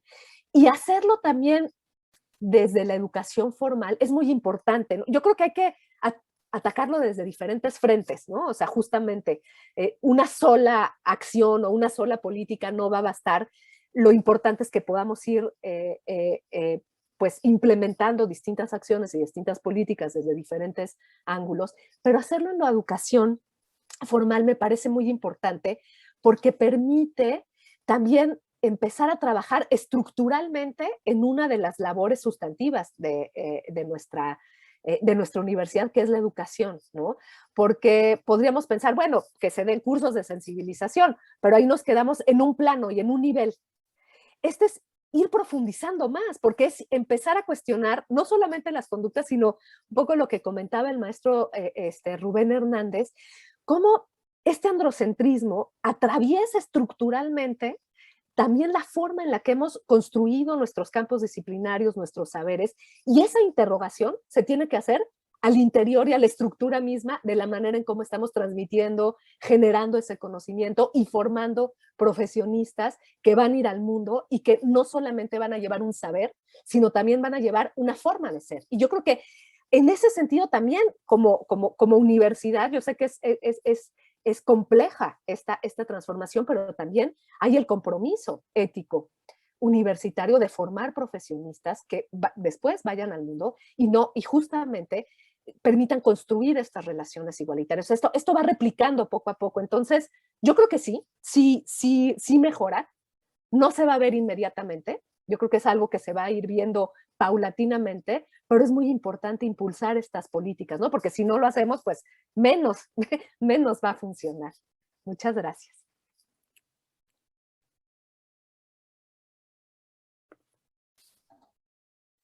Yo, por mi parte, bueno, compartir algunas reflexiones, ¿no? Sobre el tema de la integración paritaria de las comunidades, de los cuerpos tomadores de decisión y de la búsqueda también de ese equilibrio en la distribución, le llamamos por sexo, ¿no? En la perspectiva de género en los nombramientos académicos.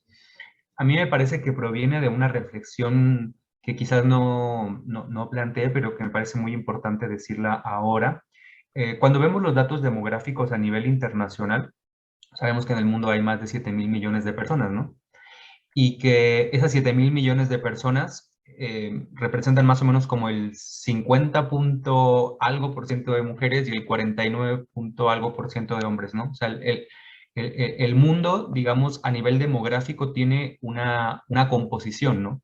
Tiene una composición por sexo, tiene una composición étnica, tiene una composición que nos muestra diferentes formas de distribución de la sociedad, ¿no? Y lo que nos preguntamos cuando hablamos de espacios de prestigio y de poder y de mérito es por qué esa composición que tiene el mundo ya no se reproduce al interior de la composición de ciertas comunidades, ¿no? En este caso la académica. Y la pregunta que hacemos, la pregunta desde los estudios de género que hacemos es ¿qué pasa? ¿Qué está intermediando entre esa relación de cómo está compuesto el mundo y cómo se compone una comunidad académica? ¿Por qué ahí ese 50-50 se descompone? no hay un proceso social que está intermediando, no hay una serie de obstáculos estructurales que están operando aunque no los reconozcamos, no los veamos. No hay mecanismos expresos o soterrados que están jugando como a manera de goteo, ¿no? Para que esa igualdad que está en el mundo, o sea, el mundo es igualitario, lo que no son igualitarios son los espacios de poder, lo que no son igualitarios son los espacios de acceso al conocimiento, de toma de decisión, y esa es la pregunta que nos hacemos. Digamos, la paridad desde el punto de vista político se puede impulsar como una búsqueda de un equilibrio 50-50 en los espacios, y eso puede crear cualquier cantidad de reparos, pero creo que lo que está de fondo no es tanto imponer un mecanismo no reflexivo de cómo avanzar hacia la composición de las comunidades, sino extrañarnos de por qué hay esta relación diferente entre el mundo y ciertos espacios. En la política pasó, y justo cuando se empezaron toda esta reforma que hubo en materia de paridad a nivel constitucional, pues lo que produjo es que tuviéramos el primer Congreso paritario, que el Poder Judicial empezara a tener medidas afirmativas, por ejemplo, para aumentar el número de juezas, que es un espacio donde sabía que había poca participación, siendo que en derecho hay muchas mujeres que estudian. Entonces ahí como que, en realidad, como que todas estas reflexiones sobre la composición equilibrada de las comunidades están un poco orientadas a extrañarnos de por qué hay como mecanismos de embudo, de filtro o de obstaculización para que ciertos sujetos, que además no corresponden con el modelo androcéntrico del mundo, formen parte de estos espacios. Un poco la propuesta que yo creo que en la universidad se pudiera empezar a tomar es que la composición general de su comunidad se parezca a la composición de los cuerpos colegiados o a los espacios de mayor reconocimiento. Es decir, pensemos en un instituto del área de la ciencia, la tecnología, la ingeniería, las matemáticas.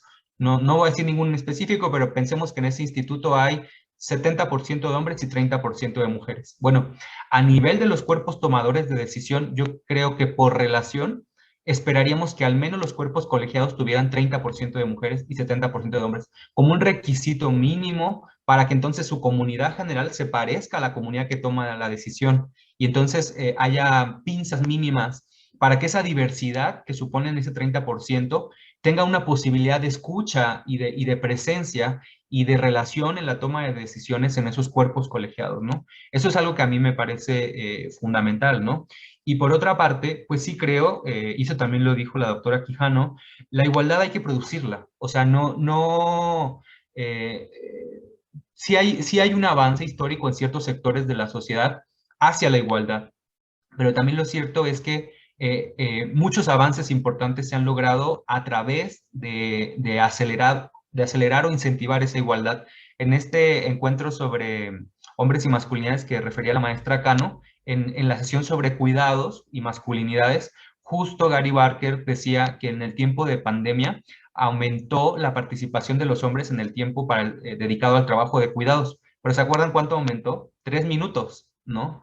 Y esos 3 minutos pues son importantes, son tiempo, son trabajo de cuidados no remunerado, pero lo que él decía es que con ese nivel de aumento en el tiempo de los hombres en el trabajo de cuidados, nos tardaríamos 92 años en que se equilibre el tiempo y el trabajo de cuidados entre los hombres y las mujeres, ¿no? Desde esta perspectiva, tomando en cuenta nada más el sexo.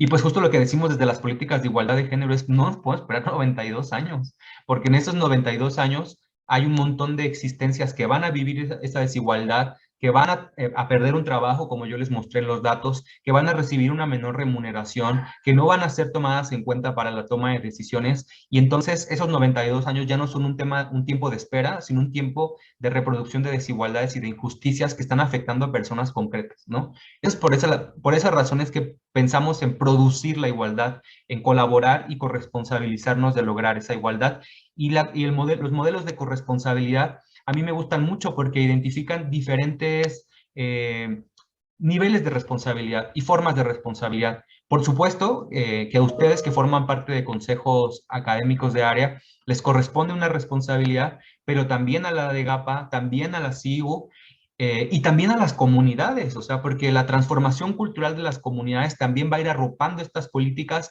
y también va a ir creando nuevas inercias y nuevas formas de relación entre las personas, ¿no? Entonces yo no creo que todo le corresponda a ningún área ni a ningún sector, nos corresponde a todas las personas, pero cada quien tenemos que identificar cuál es la incidencia que tendríamos que producir en estos procesos. Y bueno, concretamente lo que yo les compartía es que para la evaluación académica lo que estamos pensando es que será muy importante que los grupos o los cuerpos colegiados que evalúen sean plurales, eso es muy importante, que estén capacitados en perspectiva de género y enfoque de cuidados, ¿no? Eso es lo segundo, y que en la medida de lo posible cada vez más tengan conocimiento sobre las condiciones objetivas en relación con el cuidado de las personas a las que evalúan. Si están viendo que bajó 10%, pero tiene una hija con 2 meses y necesidades de cuidado específicos, pues no hay que extrañarse, hay que más bien reconocer que hay un trabajo de cuidados que es importante que se haga, que es un sostén de la vida. El cuidado tiene que ver con el mantenimiento de la vida y el bienestar de las personas,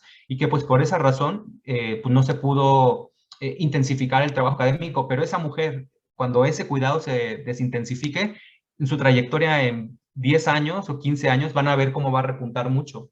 Y entonces eso es lo que tiene que tomar en cuenta una persona que evalúa, que esas condiciones están ahí, aunque las queramos desencarnar o no reconocer, ¿no? Esa sería mi reflexión. Y pues rápidamente decirles, sí, maestra Cano, la información que yo les proporcioné de violencia proviene de ese proyecto que justo armamos cuando usted estaba a cargo de la Comisión Especial en ese entonces de Equidad de Género. Y sí, han sido datos muy importantes para la toma de decisiones.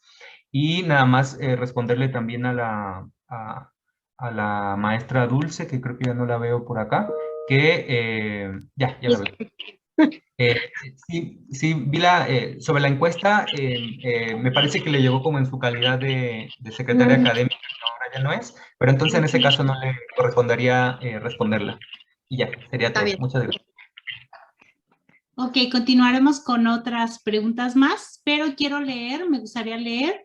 Excelentes aportes, muchas gracias. El tema del cuidado es fundamental y uno de los más invisibilizados en relación con la productividad y la evaluación académica. Muchas gracias también por su participación en el encuentro que tuvimos de masculinidades. Sí, también ahí estuvimos presentes. Y por favor a nuestros ponentes le vamos a dar la palabra al maestro David Viloria y a nuestra asistente del consejo, Araceli Taboada. No sé si alguien más quiera pedir la palabra o hacer alguna pregunta. Es el momento porque cerramos con esta sesión. Entonces adelante, maestro Viloria, por favor. Sí, muchas gracias a la ponente, al ponente. Bueno, nada más, yo quisiera contribuir, hablando desde lo discursivo, que cuando hablamos de género, hablamos, como ya lo comentaba el maestro Rubén, hablamos de una infinidad de sexualidades, ¿no? Creo que es algo que no podríamos enumerar, porque cada vez hay más, y cada uno y cada sujeto y cada persona tiene una sexualidad diferente a la de los demás. Sí, creo que a veces, y creo que es natural, y lo entiendo, pero creo que es importante que empecemos a cambiar este discurso, que lo seguimos pensando de manera binaria, ¿no? En este sentido del hombre y de la mujer, y creo que sí es algo muy importante que se piense esta paridad o esta igualdad, esta representatividad en estos cuerpos colegiados y en todos los lugares de decisiones y en todas partes, pensando que hay muchos géneros, ¿no? Y que también, por supuesto, es importante su representatividad y su representación en toda la vida social, en todos los momentos. Creo que es muy, muy importante. Y que no sé, por ejemplo, lo habíamos visto en estas modificaciones, en estas aportaciones, estas nuevas asignaturas que se han generado, que van y están como tendientes hacia esta perspectiva feminista, que bueno, lo podemos por supuesto entender porque esto es algo que está empujando, pero lo veíamos también en una nueva asignatura que después ya se aprobará por el Consejo Académico, todavía estamos ahí en proceso, que generó y que creó la ENES Mérida, que justamente rescata de manera un poco más general lo que es el género, ¿no? O sea, que implica estas diversidades y estas formas de manifestación de cada uno y de cada una de los sujetos, de las sujetos, y creo que es muy importante, nada más que sí empezar a pensar en que no estamos hablando nada más de hombres y de mujeres, sino de una diversidad gigantesca y que justamente la universidad así está compuesta, ¿no? Creo que somos una universidad diversa, sexodiversa y también de maneras de pensar diversas y de formaciones diversas, y que creo que eso es lo que hace la riqueza de nuestra propia casa de estudios, de nuestra universidad. Muchísimas gracias, fue algo, la verdad es una experiencia muy agradable, aprendemos muchísimo de ustedes que están ahí, ¿no? Ahora sí que al pie del cañón empujando, porque esto es empujar, y empujar con mucha fuerza, porque si no, no se puede, y bueno, cuentan con todo el apoyo de mí como persona, y en lo que yo pueda apoyar, pues estamos ahí para ello. Muchísimas gracias a ambos.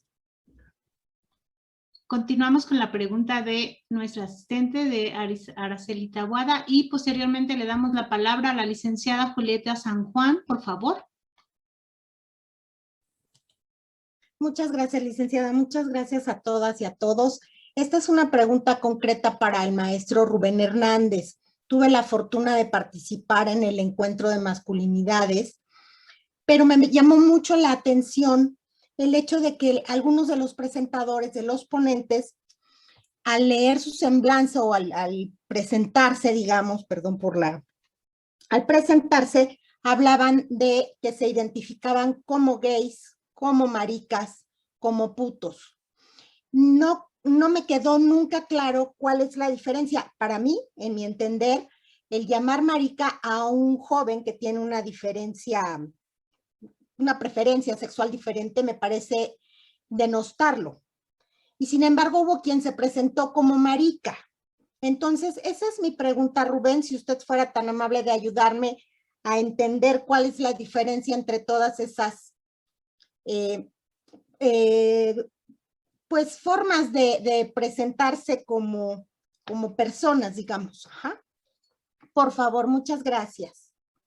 Gracias, Sara. Adelante, licenciada Julieta San Juan, por favor. Sí, muchas gracias. Pues bueno, agradecer a la doctora y al maestro pues por su ponencia. Ya he tenido oportunidad de escucharlos en otros espacios, precisamente como parte de la capacitación de las comisiones internas para la igualdad de género. Y bueno, desde lo que estamos trabajando en la UCA, bueno, es realmente un comentario, pues ya estamos trabajando en la incorporación de observaciones y comentarios en los proyectos que nos llegan a nosotros para revisión en cuanto a los planes y programas de estudio de los diferentes niveles. Y sin embargo también nosotros consideramos importante tener nosotros mismas claridad en cuanto a qué es lo que vamos a solicitar en cuanto a la incorporación de la perspectiva de género en los planes. Desde entrada, pues, la incorporación de asignaturas obligatorias optativas o contenidos dentro de las mismas asignaturas que ya nosotros revisamos y decimos, bueno, probablemente en este tipo de asignaturas es posible incorporar algunos temas o contenidos, ¿no? Pero sí necesitamos como un poco esta parte de claridad y de unificar como que los criterios para poder nosotros solicitar la incorporación de la perspectiva de género en los planes y pues que las entidades académicas lo puedan incorporar a sus planes de la mejor manera posible, ¿no?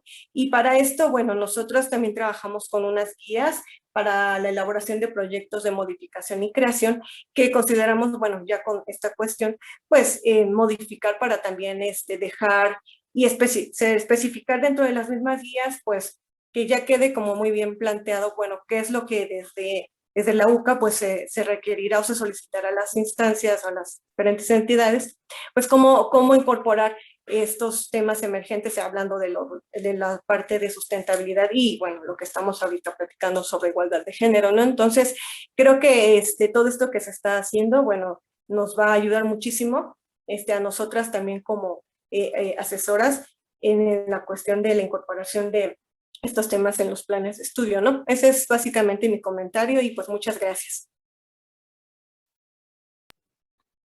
Muchas gracias. Creo que ya no hay más preguntas, entonces, por favor, le damos la palabra a la doctora Mónica Quijano y al maestro Rubén Hernández. Adelante. Sí, muchas gracias. Yo ya muy brevemente, licenciada Julieta San Juan, a mí me parece una gran noticia que ya desde la UCAS esté pues impulsando esto, y con muchísimo gusto, si usted quiere, ya podemos después acordar alguna reunión para trabajarlo.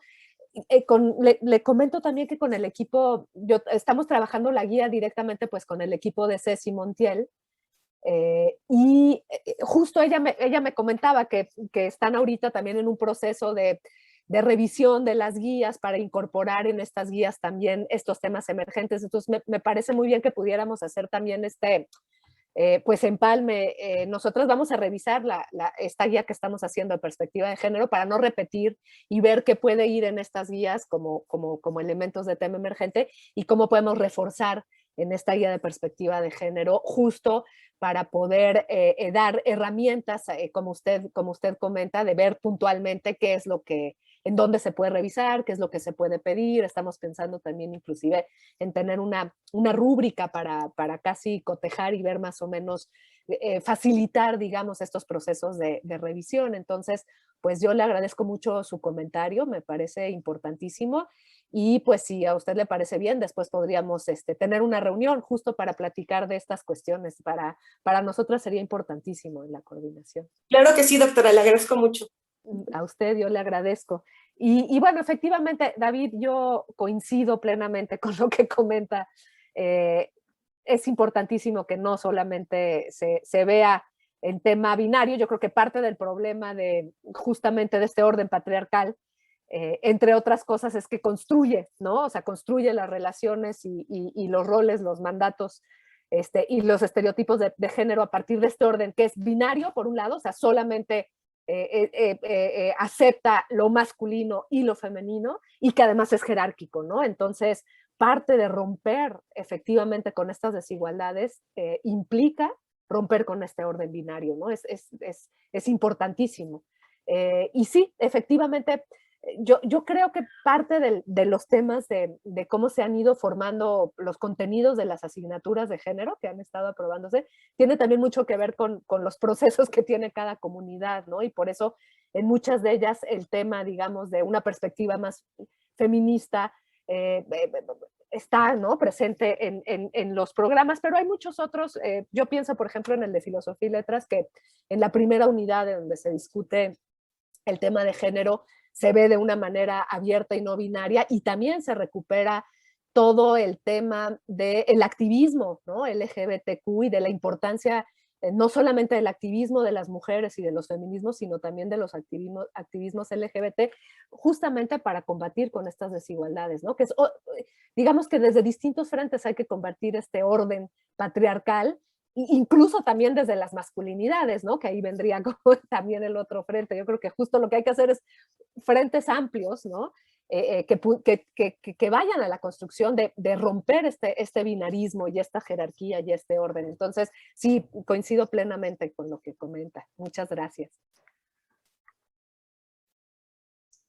Gracias, doctora. Yo quizás solo suscribo plenamente lo que ha dicho la doctora Quijano sobre el tema de las diversidades. También aprovecho para hacer otro anuncio. En unos días vamos a sacar la primera consulta universitaria sobre condiciones de igualdad de género para la comunidad LGBTIQ+, de la UNAM. Va a ser una consulta para toda la universidad, enlazándonos con las comisiones internas para la igualdad de género, pero que nos va a permitir tener como un primer diagnóstico, ¿no?, sobre pues estas condiciones, ¿no?, que sabemos que son de discriminación, pero que también puede haber otras condiciones positivas que también queremos identificar, ¿no? Entonces, vamos a tener un primer diagnóstico sobre diversidades y disidencias sexogenéricas en la universidad. Nos da mucho gusto y se los compartimos en cuanto estén.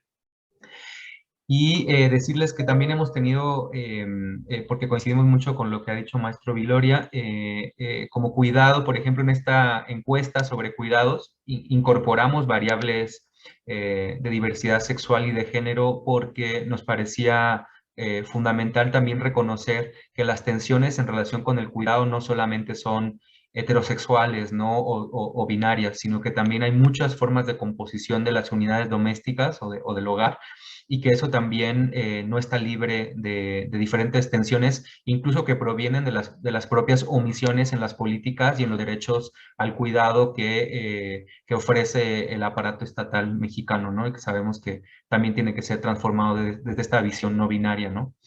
Entonces, pues nada más compartir esto. Y respecto a la pregunta puntual de Araceli Taboada, con mucho gusto, Araceli. Yo respondería de una forma lo más simple posible. Todas las categorías que utilizamos para nombrarnos desde la diversidad sexual y genérica, al mismo tiempo en que describen algo de lo que somos, nos muestran nuestra postura política. Entonces, cuando una persona dice yo soy gay, yo soy marica, yo soy puto, o yo soy cualquier forma, no solamente la persona está describiendo cómo es y cómo se relaciona con las personas, sino está comunicando cuál es su visión política respecto al orden de género. Entonces, enunciarse marica para muchas personas ha sido una forma de resignificar una categoría históricamente utilizada para oprimir, para segregar y para maltratar. Es un cambio en el uso de una palabra que al resignificar también cambia el lugar, y la persona dice, yo utilizo marica como una categoría que me da orgullo y que no me da vergüenza decirlo, ¿no? Igual la categoría puto, ¿no? Es una forma despectiva de referirse a los hombres que tienen sexo con otros hombres, o que se vinculan afectivamente con otros hombres, que para muchas personas se ha utilizado como una forma también de transformar ese lugar históricamente asignado por el binarismo de género o por el sistema heteropatriarcal, ¿no? Digamos, para mí sería la forma más simple, porque en realidad no hay un acuerdo. Las categorías todo el tiempo están cambiando, todo el tiempo se están replanteando, todo el tiempo se crean nuevas formas de nombrar. La verdad es que la diversidad es un terreno amplio, poroso, desobediente, y no se resiste a la categorización fija. No, las categorías tampoco son de una vez y para siempre.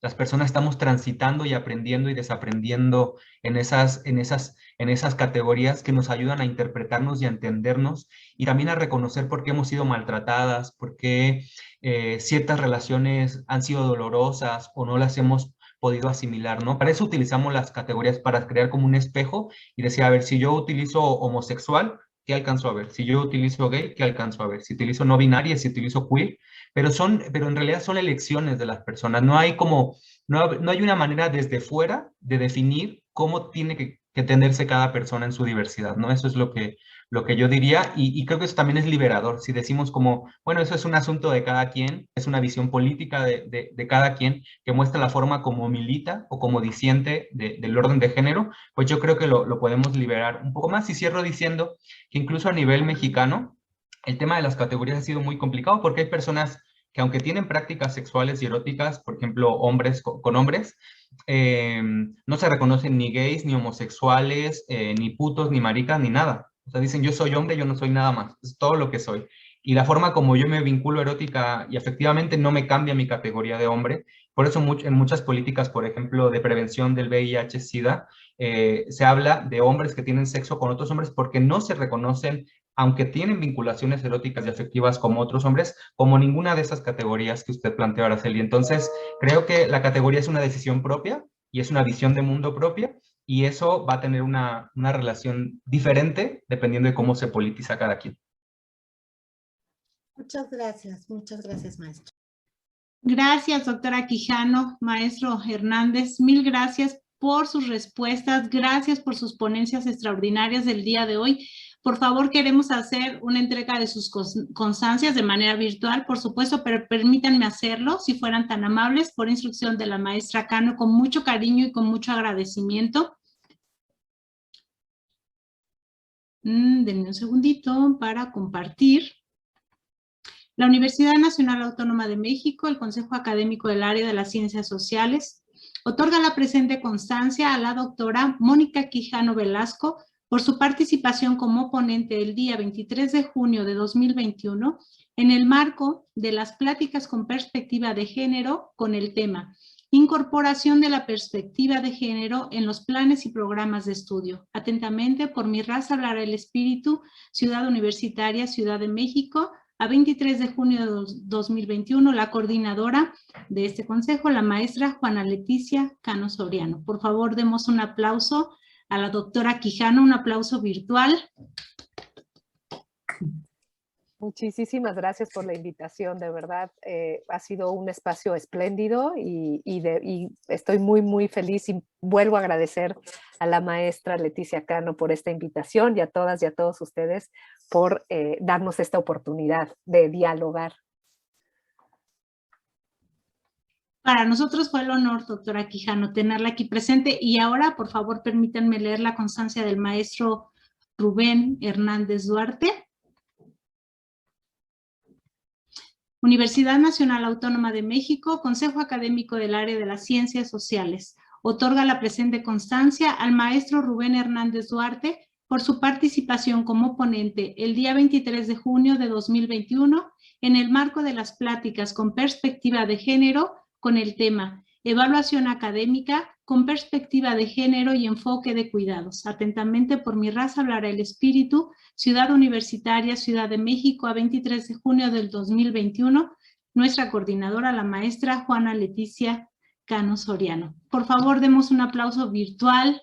Muchas gracias, maestro Rubén. Cerramos con esto y debemos estar totalmente de acuerdo que debemos de hacer un frente amplio universitario. Le dejo la palabra a nuestra coordinadora y agradecerle este espacio para las pláticas. Muchas gracias, doctora Mónica. Muchas gracias, maestro. Es un honor haberlos tenido aquí con nosotros y le dejo la palabra a la maestra Cano. Muchas gracias. Gracias, Araceli, también por esta extraordinaria coordinación y moderación de esta importantísima plática de esta mesa. Y bueno, reiterar nuestro profundo agradecimiento. También vamos a darle un aplauso a Araceli, por favor, porque de verdad fue una moderación estupenda, extraordinaria. Gracias, Araceli, muchas gracias, de verdad. Y bueno, agradecer nuevamente a la doctora Quijano, al maestro Rubén Hernández. Gracias, se les quiere mucho y vamos a seguir muy pendientes de todos los cambios, de los procesos que se sigan llevando a cabo en nuestra UNAM y por supuesto reiterar nuestro saludo y agradecimiento a la doctora Tamara Martínez, coordinadora para la igualdad de género en la UNAM. Gracias a todas, a todos y las y los esperamos el próximo miércoles para el cierre de estas pláticas con perspectiva de género. Nos acompañará la doctora Lucía Núñez Rebolledo. Ella, como sabemos, es investigadora del Centro de Investigaciones y Estudios de Género en nuestra universidad y abordará el tema la violencia de género como consecuencia y no causa de los factores estructurales de las desigualdades sociales y el género. Así que nos vemos el próximo miércoles a las 12. Gracias, que tengamos una estupenda tarde y pues nuevamente muchas gracias por todo. Un abrazo. Buenas tardes. Gracias. Gracias a todos. Hasta luego, muchas gracias. Hasta luego, gracias. Abrazos.